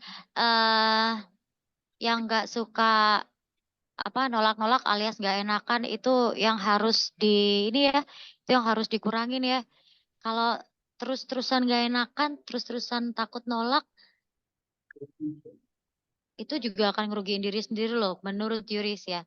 Cara nolak yang baik mungkin bisa dikasih tahu dulu faktanya nih, Bapak, Ibu, mohon maaf bukannya kami menolak, tapi kebetulan kerjaan yang kami kerjakan masih banyak. Saya bisa bantu setelah pekerjaan yang saya kerjakan ini saya selesaikan semua. Saya akan bantu, tapi untuk waktunya kapan saya belum bisa mengkonfirmasi apakah akan bisa selesai cepat atau bisa akan selesai lama, lebih lama dari sebelumnya, gitu. Itu salah satu contoh ya, salah satu contoh. Nolak biar nggak dimarahin ya kan, karena emang bener-bener kerjaannya numpuk gimana dong, ya kan? Bilang aja, "Teman-teman bersedia membantu tapi pekerjaan yang ini saya selesaikan dulu." Karena kalau nggak selesai-selesai nanti saya juga dimarahin nih sama atasan, ibarat kata gitu. Tapi disampaikannya dengan cara yang halus seperti itu. "Saya bisa membantu Bapak, Ibu, Mas, Mbak, tapi mohon waktu ya saya selesaikan dulu pekerjaan saya yang ini karena saya juga sudah di-deadline dengan atasan, agar pekerjaan ini, cepat selesai.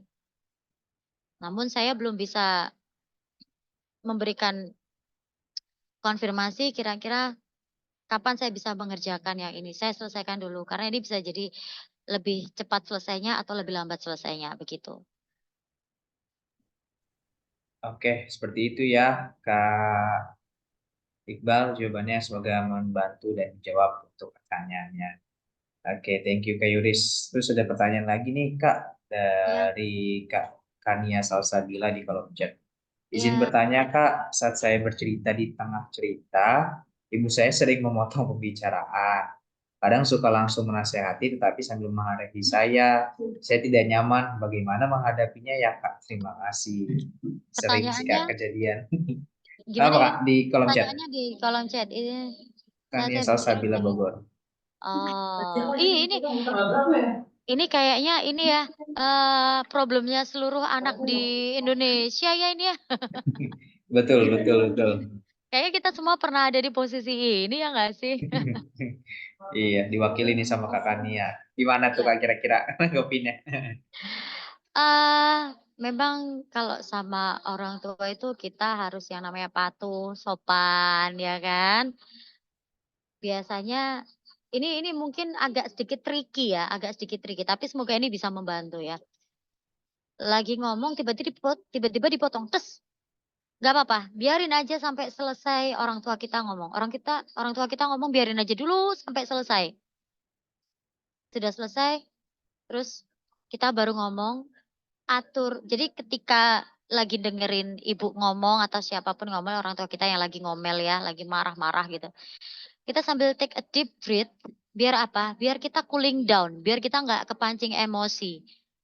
Biar kita tetap santai, tetap santuy, tetap cool, kayak kulkas, ya.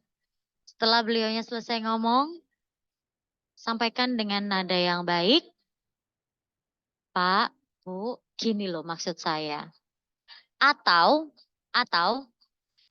ketika beliau selesai ngomong, tapi ternyata itu bukan timing yang pas, ya memang kita harus biarkan dulu, karena biasanya orang tua itu masih emosional, masih menggebu-gebu gitu loh. Dan kalau teman-teman paksakan untuk ngomong saat itu juga, wah bisa makin rame nanti gitu kan. Kita kan menghindari yang namanya konflik ya teman-teman ya. Bapak Ibu mau ngomong apa aja, mau marah apa aja, bukan didiemin, dibiarkan dulu ngomong. Sudah selesai ngomong, kita lihat dulu gesture tubuhnya, mimik wajahnya, kira-kira bisa nggak nih aku ngomong sekarang? Wah kayaknya orangnya masih marah nih. Udah ditunda dulu deh. Iya Pak, Bu, saya salah, saya minta maaf. Nggak apa-apa loh kalau misalkan kita merendahkan dulu itu di depan orang tua kita tuh nggak apa-apa banget. Nggak apa-apa banget. Ya itu menandakan bahwa kita anak yang berbakti sama orang tua. Tapi ada satu momen ketika momen itu sudah datang, mungkin pas lagi ngobrol di ruang tamu, bercanda-bercanda, itu kan nggak lagi emosi tuh, ya kan. Mungkin bisa tuh arah pembicaraannya ke arah yang awalnya teman-teman mau sampein tapi nggak sempet karena orang tua masih emosi. Itu mungkin bisa digiring ke pembicaraan itu tapi dengan cara yang ya lagi santai, ngomongnya santai, nggak lagi emosi, itu kayaknya akan bisa lebih diterima deh. Jadi nggak akan nggak akan ada pertumpahan darah lagi ya, sampai perpecahan di kakak keluarga itu nggak ada kayaknya, gitu. Tapi kalau memang pas bapak atau ibu yang lagi emosi ngomong, kita dipotong ngomongnya, kita diem. Biarin dulu sampai selesai ngomong baru kita ngomong. Tapi dilihat juga timingnya pas apa enggak. Kalau timingnya enggak pas, udah biarin dulu. Kita sama-sama menenangkan diri, biarkan orang tua juga sama-sama menenangkan diri. Baru nanti kalau sudah sama-sama tenang, teman-teman bisa datang ke bapak, ibu, ya, ke orang tua. Pak, Bu, tadi sebenarnya maksud saya tuh mau ngomong seperti ini, begini, begini, begitu. Dengan nada yang pelan pasti. Gitu. Agak susah memang. Tapi ya kalau teman-teman bisa melakukan itu, salut. Salut banget. Ya, betul betul banget. Teman-teman juga kan, karena nih orang tua teman-teman biasanya teman-teman juga yang lebih mengerti mereka sih. Jadi Iya. mungkin tadi salah satu tips yang dikasih Kak Yuris, selebihnya teman-teman yang lebih ngerti orang tuanya sih, biar bisa diajak ngobrol mungkin lebih Betul, enaknya, betul. lebih yang kira-kira emosinya udah stabil tuh kapan, kayak gitu sih kalau aku bisa. Ada pertanyaan lagi nih Kak dari kolom chat dari Ya. Erlina, namanya dari Kak Erlina. Pertanyaannya adalah, ketika berbicara di depan publik, intonasi dan tempo juga akan menjadi akses prioritas pada pendengar netizen. Bagaimana cara mengatur tempo yang terlalu cepat? Karena seringkali materi udah baik, persiapan oke, tapi kehantam dengan tempo berbicara. Oke, seperti itu Kak pertanyaannya. Tempo berbicara, sekali lagi itu hanya bisa teman-teman kuasai tempo berbicaranya ketika teman-teman sering melatih diri. Apapun itu halangannya latihan, latihan, latihan, praktis, praktis, praktis. Dan kalau sekarang itu praktis tuh gampang ya teman-teman kalau aku bilang, karena kita udah punya handphone kamera yang ada kamera depannya, silakan direkam sendiri kalau memang misalkan malu untuk ngomong di depan kaca. Kalau dulu kan zaman saya kan gak ada tuh kamera handphone yang kamera depan itu kan, pasti saya latihannya di depan kaca ya. Teman-teman rekam sendiri, setelah itu teman-teman bisa kasih tunjuk ke orang terpercaya, mungkin teman, satu geng, sahabat atau keluarga, bapak, ibu, kakak, adik, atau mungkin pacar atau pasangan. Coba tanya, tempoku terlalu cepat nggak kira-kira menurut kamu?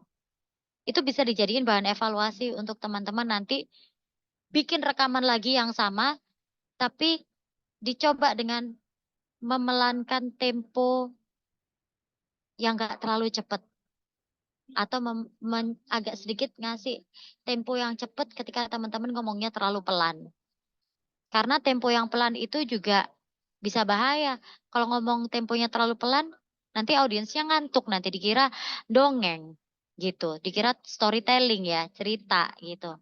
Jadi tempo itu dilatih aja dengan cara yaitu ngerekam diri sendiri, teman-teman baca, atau gampangnya gini, teman-teman cari artikel, baca sesuai, tempo yang teman-teman kuasai dulu. Pertama kalau terlalu cepat itu sambil direkam ya, kalau terlalu cepat nanti teman-teman coba pelan-pelanin, ngomongnya pelan-pelan. Karena ngomong terlalu cepat juga pesannya nggak bakal cepet nyampe, nggak bakal bisa nyampe dengan baik ke audiens, ke pendengar. Bingung nanti mereka, karena mikirnya terlalu cepat gitu. Iya kan? Ya, betul banget sih Kak. Kalau kecepatan juga nggak baik, kalau kelambatan juga nanti takutnya orang bosen ya dengerinnya. Jadi bener banget tadi tempo bener dipantau atau diminta bantuan sama teman sih untuk Iya, karena yang bisa menilai kita itu ya pendengar kita sebenarnya gitu. Maksudnya audiens kita gitu. Makanya kenapa aku tadi kasih trik atau tips latihannya direkam di handphone, nanti kasih tunjuk ke teman-teman atau ke siapa, tanya, tempoku kecepatan nggak? Tempoku terlalu lambat nggak? Gitu. betul banget. Oke. Semoga jawabannya menjawab ya Kak Erlina. Oke, thank you.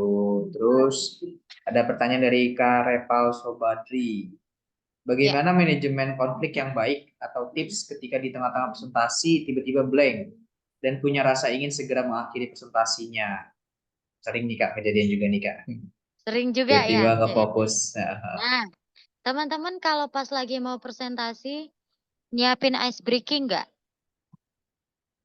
Kalau mau presentasi, Ataupun jadi gini ya, ice breaking itu nggak cuman untuk seorang public speaker yang mereka ngisi in-house training atau apapun lah itu, tapi ice breaking itu diperlukan sekali ya, untuk teman-teman siapkan ketika teman-teman menyiapkan sebuah presentasi untuk apa?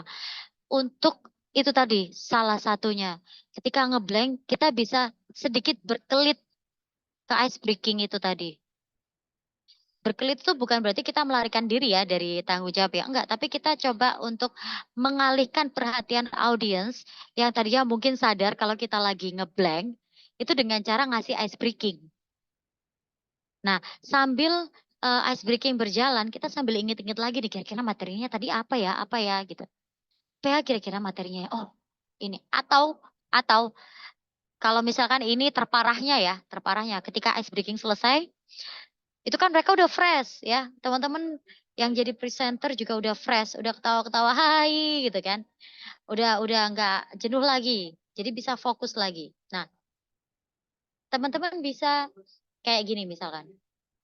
Nah, ice breaking-nya sudah selesai. Oke, sekarang kita balik lagi. Kita balik lagi ke laptop. Oh iya, tadi sampai mana ya saya ngobrolnya ya? Tadi sampai mana ya materinya yang saya sampaikan ya? Itu juga sambil itu sebenarnya ice breaking simple ya, tapi itu juga sambil, nanya ke audiens, interaksi dengan audiens, terus kita juga coba cek seberapa fokus sih mereka mendengarkan kita tadi, gitu. Itu bisa kayak gitu. Atau yang paling simple untuk seorang pemula adalah ketika teman-teman mau maju ke depan untuk present, materi, paparan, atau apapun lah itu, teman-teman bikin contekan kecil. Loh boleh emang maju depan bawa kertas, loh boleh. Presiden aja maju depan bawa kertas, nggak kecil gede lagi, dibaca lagi. Ya nggak? Tulis di kertas itu outline-nya, poin-poinnya yang paling penting apa yang kira-kira bisa membantu teman-teman untuk mengingat lagi apa yang materi tadi yang sudah disampaikan atau yang akan disampaikan atau apa materi selanjutnya seperti itu. Sebenarnya banyak trik sih, banyak trik selain ice breaking sama bikin outline itu tadi, gitu. Oke, keren banget jawabannya. Tuh, pertanyaan dari Reval nih Kak Yuris. Jadi gitu ya, Mas Reval, untuk tipsnya, jadi bisa pakai catatan kecil ataupun pakai speaking. Jadi minimalisir untuk hal ngeblank kayak gitu. Ini banyak pertanyaan tentang materi nih Kak Yuris. Dari Kak Yurisnya kira-kira bolehin nggak nih materinya di-share ke teman-teman? Aku Boleh izin dulu ya banget. teman-teman ke Kak Yuris, soal Kak Yuris yang punya materinya. Nanti materinya kalau mau di-share silakan di-share. Oke, boleh ya teman-teman. Jadi nanti ditunggu aja untuk pengiriman materinya. Oke. Paling sekarang teman-teman gimana? Ada yang lagi yang mau ditanyakan? Mungkin lewat kolom chat ataupun dari mic on mic. Oh, ada nih dari Boleh dong Kak on mic Sadat. dong. On mic Oh, dong. Aku pengen eh, interaksi langsung nih. oke. Yuk Kak Sadat, coba boleh on mic Kak Sadat. Pertanyaannya nih, biar sekalian dibacakan Kak Sadat. Pas banget nih ada pertanyaannya nih. Yuk Kak Sadat. Halo, selamat sore Kak. Sore. Oke, silakan. Ya, terima kasih. Ini pertanyaan terkait pengalaman saya pribadi ya, terutama saya komunikasi dengan manajer yang memang komunikasinya sedang tidak nyaman dengan saya gitu. Jadi pertanyaannya adalah bagaimana sih caranya agar tetap profesional menerapkan active listening saat komunikasi tetap buka, khususnya saat topik atau pembahasan yang dibicarakan sifatnya menyinggung, tidak sesuai atau mungkin tidak sesuai ekspektasi. Karena seringkali ketika jadi pendengar, saat sudah tidak nyaman, kita tuh hanya mendengar tetapi tidak benar-benar present at the moment. Tatapan mata kita ke lawan bicara, telinga mendengar, tapi pikiran tidak di situ, sehingga kita hanya notehead aja, nganggung-nganggung kepala gitu. Padahal ya kita nggak tahu ini point of view yang dimaksud oleh si komunikator ke komunikan ke kita ini apa gitu. Itu gimana ya agar kita tetap profesional aja gitu. Karena mungkin kalau komunikasinya sifatnya hanya diminta mendengar nggak apa-apa, tapi kalau nanti diminta untuk punya asumsi atau perspektif dikembalikan ke dia, kadang kita ngeblank. Itu gimana caranya ya? Oke. Ini pertanyaan bagus sih. Dan saya sering mengalami kejadian ini sebenarnya. Jadi ketika ada berarti itu komunikasinya tidak efektif ya itu ya. Karena komunikan ini akhirnya tidak bisa memahami dengan jelas karena memang tidak ada ketertarikan atau menurut dia topik yang diobrolin sama komunikator ini nggak menarik untuk komunikan. Tapi saya harus bersikap profesional, tetap bersikap profesional apapun yang terjadi. Karena mungkin ini menyangkut pekerjaan ya. Ini pertanyaan bagus sebenarnya. Mas Sadat atau Kak Sadat ya. Ini yang sering saya lakukan ketika saya sudah mulai tidak tertarik dengan apa yang dibicarakan oleh sang komunikator ke saya sebagai seorang komunikan adalah ketika dia bertanya, "Jadi gimana menurut Mbak Yuris?" Saya akan bertanya balik, "Ngapunten Pak, yang mana yang menurut Bapak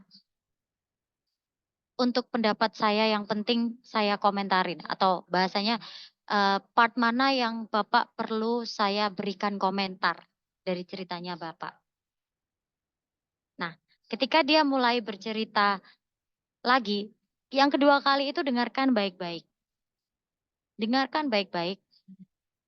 Ketika Mas Sadat atau Kak Sadat nggak ada, I have no idea about this topic. Aku nggak punya jawaban apapun tentang apa yang dia obrolin mengenai topik ini gitu.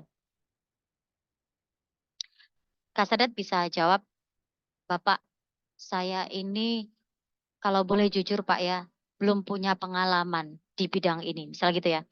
"Saya belum punya pengalaman dan saya belum pernah mengalami hal-hal yang seperti ini Pak. Tapi mungkin nanti saya bisa bantu untuk carikan solusi mungkin dari teman saya yang pernah mengalami hal yang seperti ini." Gitu. Orang itu seneng banget kalau dibantu. Meskipun itu mungkin cuma janji ya.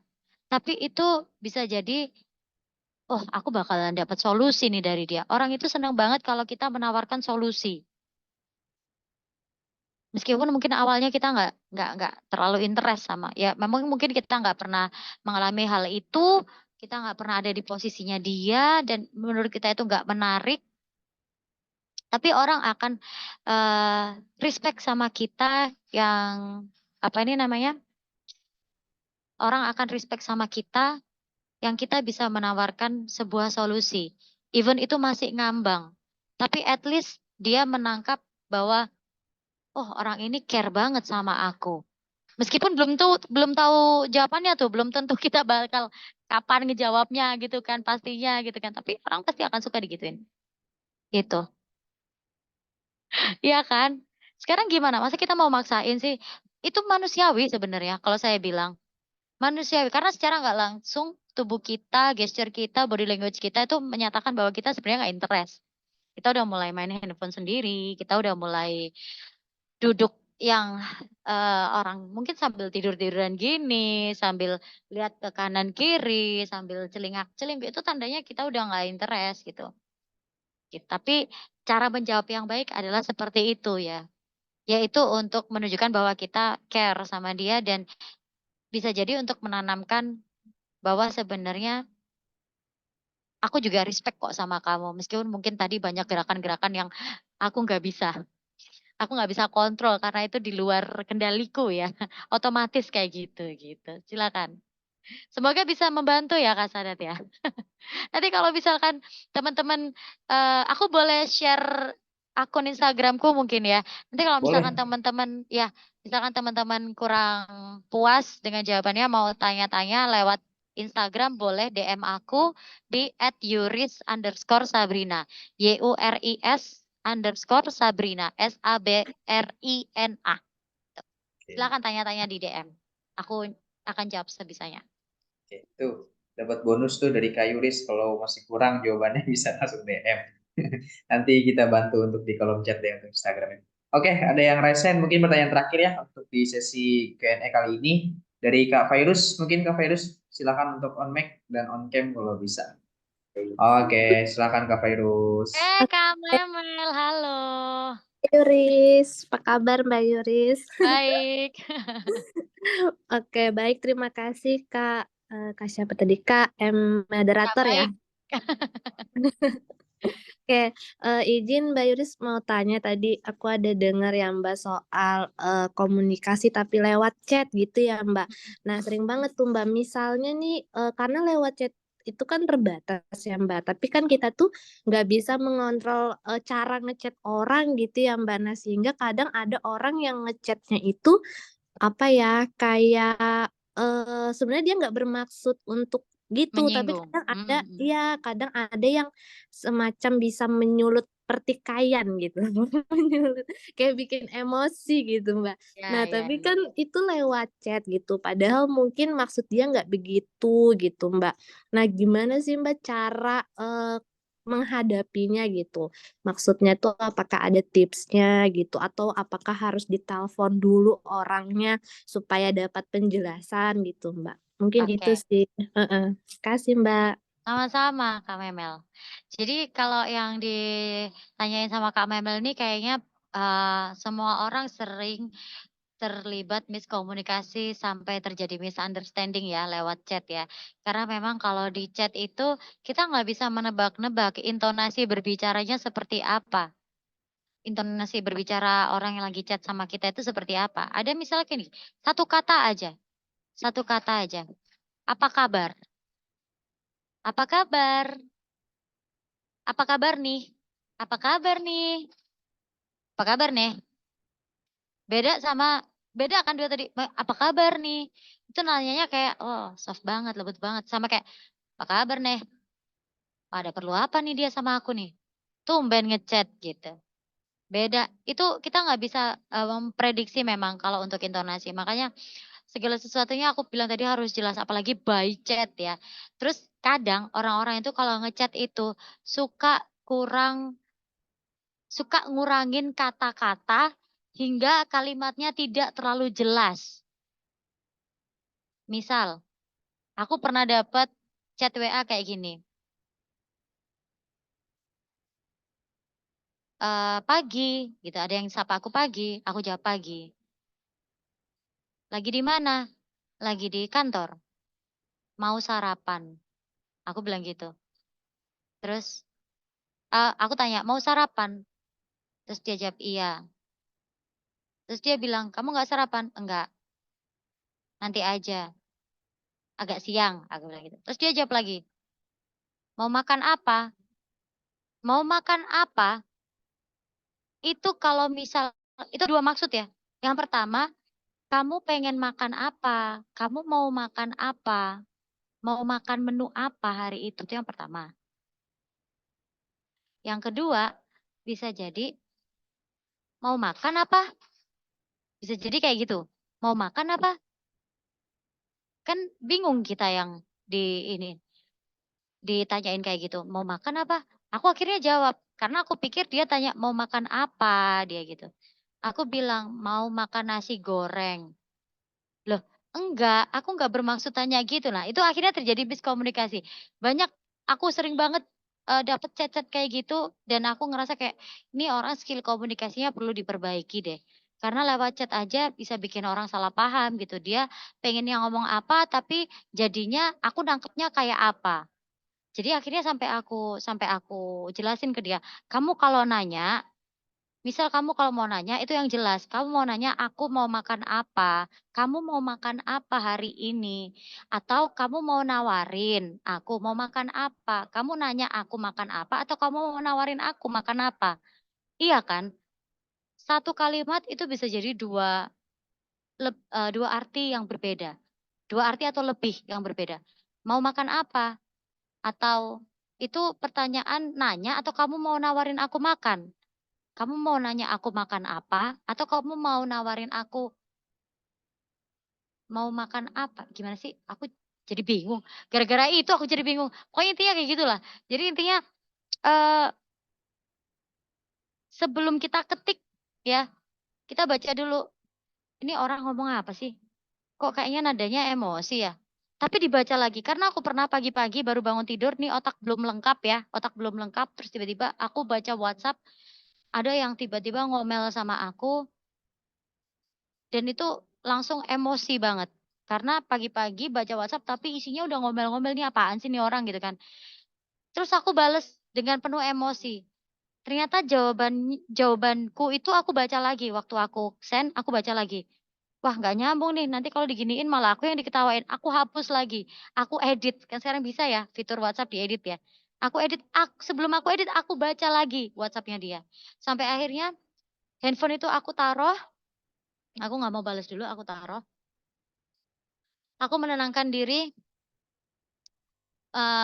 mengumpulkan, apa ya, mengumpulkan fokusku di otak, baru aku baca lagi. Kalau udah cooling down, udah tenang, udah calm down, aku baca lagi.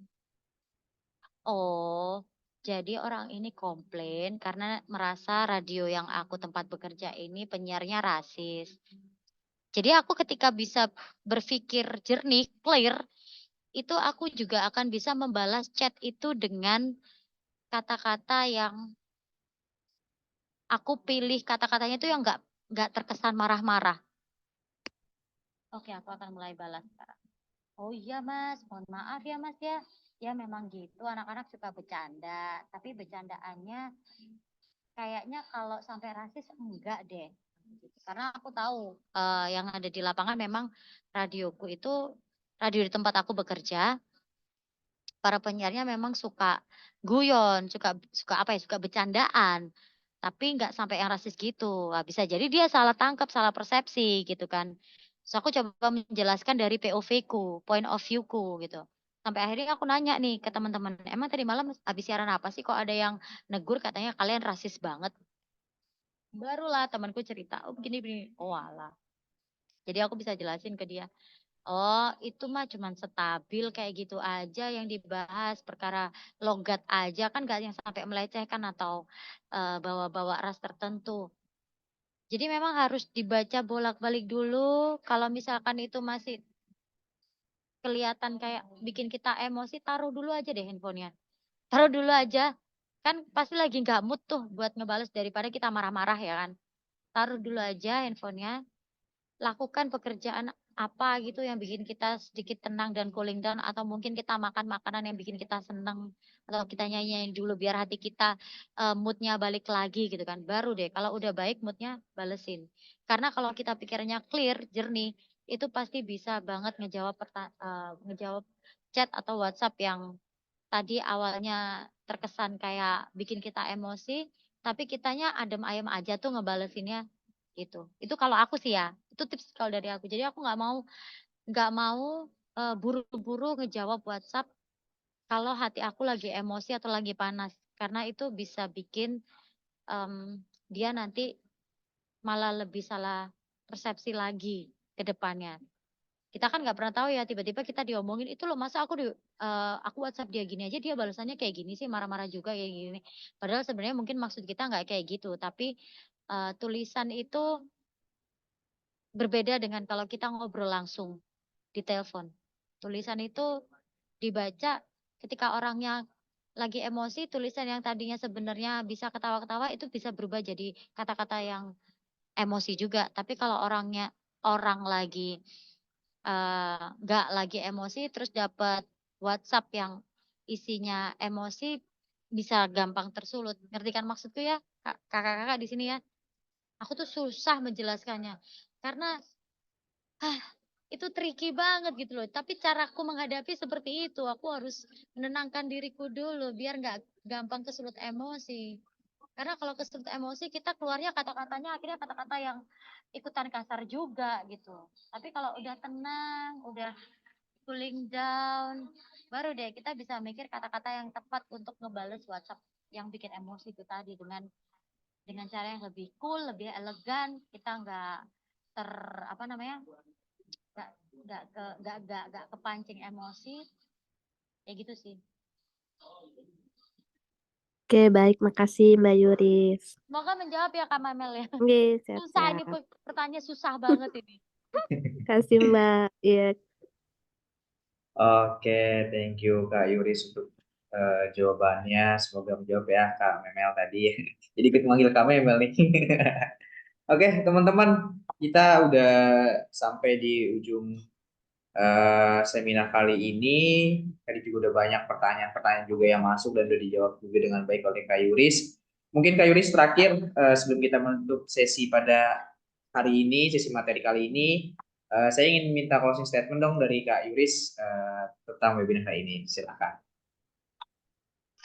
Jujur Li, saya nggak menyiapkan closing statement, tapi saya berharap teman-teman di sini terus mau belajar tentang komunikasi, skill public speaking, skill komunikasi. Karena apa? Karena ini penting banget untuk kehidupan kita sehari-hari ya, nggak cuma di pekerjaan, tapi juga untuk meningkatkan level value kita di kehidupan bermasyarakat, di kehidupan pekerjaan, di kehidupan rumah tangga nanti ya. Komunikasi itu penting banget. Kalau saya bilang di rumah tangga kenapa penting banget juga harus menjaga komunikasi dengan pasangan karena tanpa adanya komunikasi, hubungan yang sudah disahkan ini tidak akan bisa berjalan lama. Jaga komunikasi yang baik dengan siapapun itu, dengan pasangan, dengan orang tua, dengan keluarga. Bagaimana caranya, membangun hubungan yang baik kalau kita tidak bisa berkomunikasi dengan yang baik, begitu. Itu yang pertama, yang kedua jangan lupakan attitude teman-teman karena kalau kita pengen dinilai sebagai seorang komunikator yang baik, seorang komunikator yang berempati, yang respect, kita juga harus punya attitude karena dari attitude kita bisa merepresentasikan ke kata-kata yang kita pakai setiap hari, entah itu by chat, entah itu kita ngobrol langsung, entah kita jadi MC, presenter, public speaker, moderator, attitude is everything. Karena semuanya akan terlihat bagaimana dari cara teman-teman, berkomunikasi setiap hari dengan lingkungan. Itu merepresentasikan banget attitude itu. Itu aja. Sehat selalu ya teman-teman ya. Semoga ilmunya bermanfaat. Mohon maaf kalau misalkan masih ada belibet-belibet, karena jujur Li, aku, baru bikin slide-nya tadi pagi ya, jam 3 jadi agak sedikit kurang. Oh ya, ini ada satu tips lagi buat teman-teman, barangkali teman-teman sering diminta untuk jadi presenter, entah itu untuk paparan atau presentasi, kalau bisa siapin materinya dengan baik dan benar, lalu jangan lupa untuk istirahat yang cukup, karena kalau misalkan kurang tidur itu juga akan ngeganggu fokus. Ini sebenarnya catatan untuk diriku sendiri sih, tapi aku sampein biar aku juga nggak lupa gitu. Oke, gitu ya teman-teman. Untuk tipsnya tadi dari Kak Yuris untuk saling closing statementnya. Jadi ya benar banget sih emang komunikasi penting banget di hidup kita kan pasti setiap hari juga kita pakai komunikasi. Mungkin teman-teman sebelum kita udahan untuk seminar kali ini kita dokumentasi bareng dulu yuk sama narasumber. Jadi teman-teman boleh on cam ya. Yuk teman-teman on cam yuk biar kita bisa ada kenang-kenangannya untuk webinar pada sore hari ini gitu. Nanti dibantu sama kakak-kakak admin untuk didokumentasikan. Yuk, boleh aku tunggu semenit untuk teman-teman bisa on cam dulu.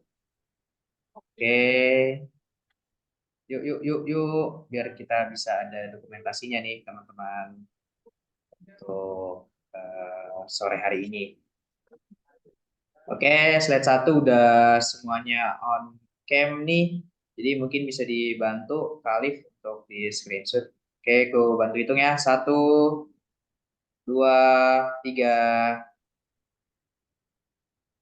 Oke, slide 2 ya teman-teman. 1, 2, 3. Oke, satu slide lagi boleh. 1, 2, 3.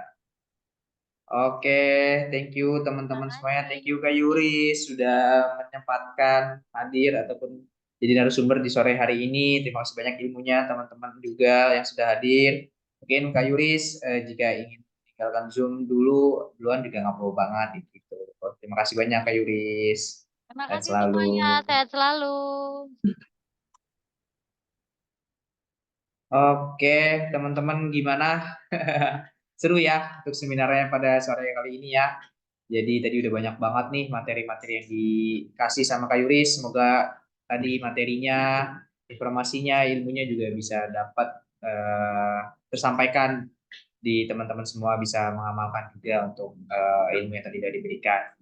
Oke, teman-teman, karena udah jam 5 juga, udah di ujung acara juga kita pada sore kali ini. Mungkin saya sebagai MC dan moderator ingin mengingatkan teman-teman untuk mengisi daftar hadir yang bakal di-share sama kakak-kakak panitia di kolom chat. Jadi teman-teman mungkin yang belum mengisi daftar hadir boleh isi ya untuk pengiriman sertifikat. Terus juga teman-teman tolong juga untuk mengisi survei. Jadi biar kita semakin baik, semakin bagus. Nanti juga teman-teman misalkan ada request ataupun ada suggest tema, ide tema untuk kita angkat di seminar-seminar berikutnya bisa banget. Terus juga teman-teman jangan lupa untuk ikuti sosial media kita, ada di website, Instagram, Facebook, LinkedIn, dan juga ada di Telegram kayak gitu. Mungkin itu aja teman-teman dari saya, Pak Ik sebagai MC dan moderator pada sore kali ini.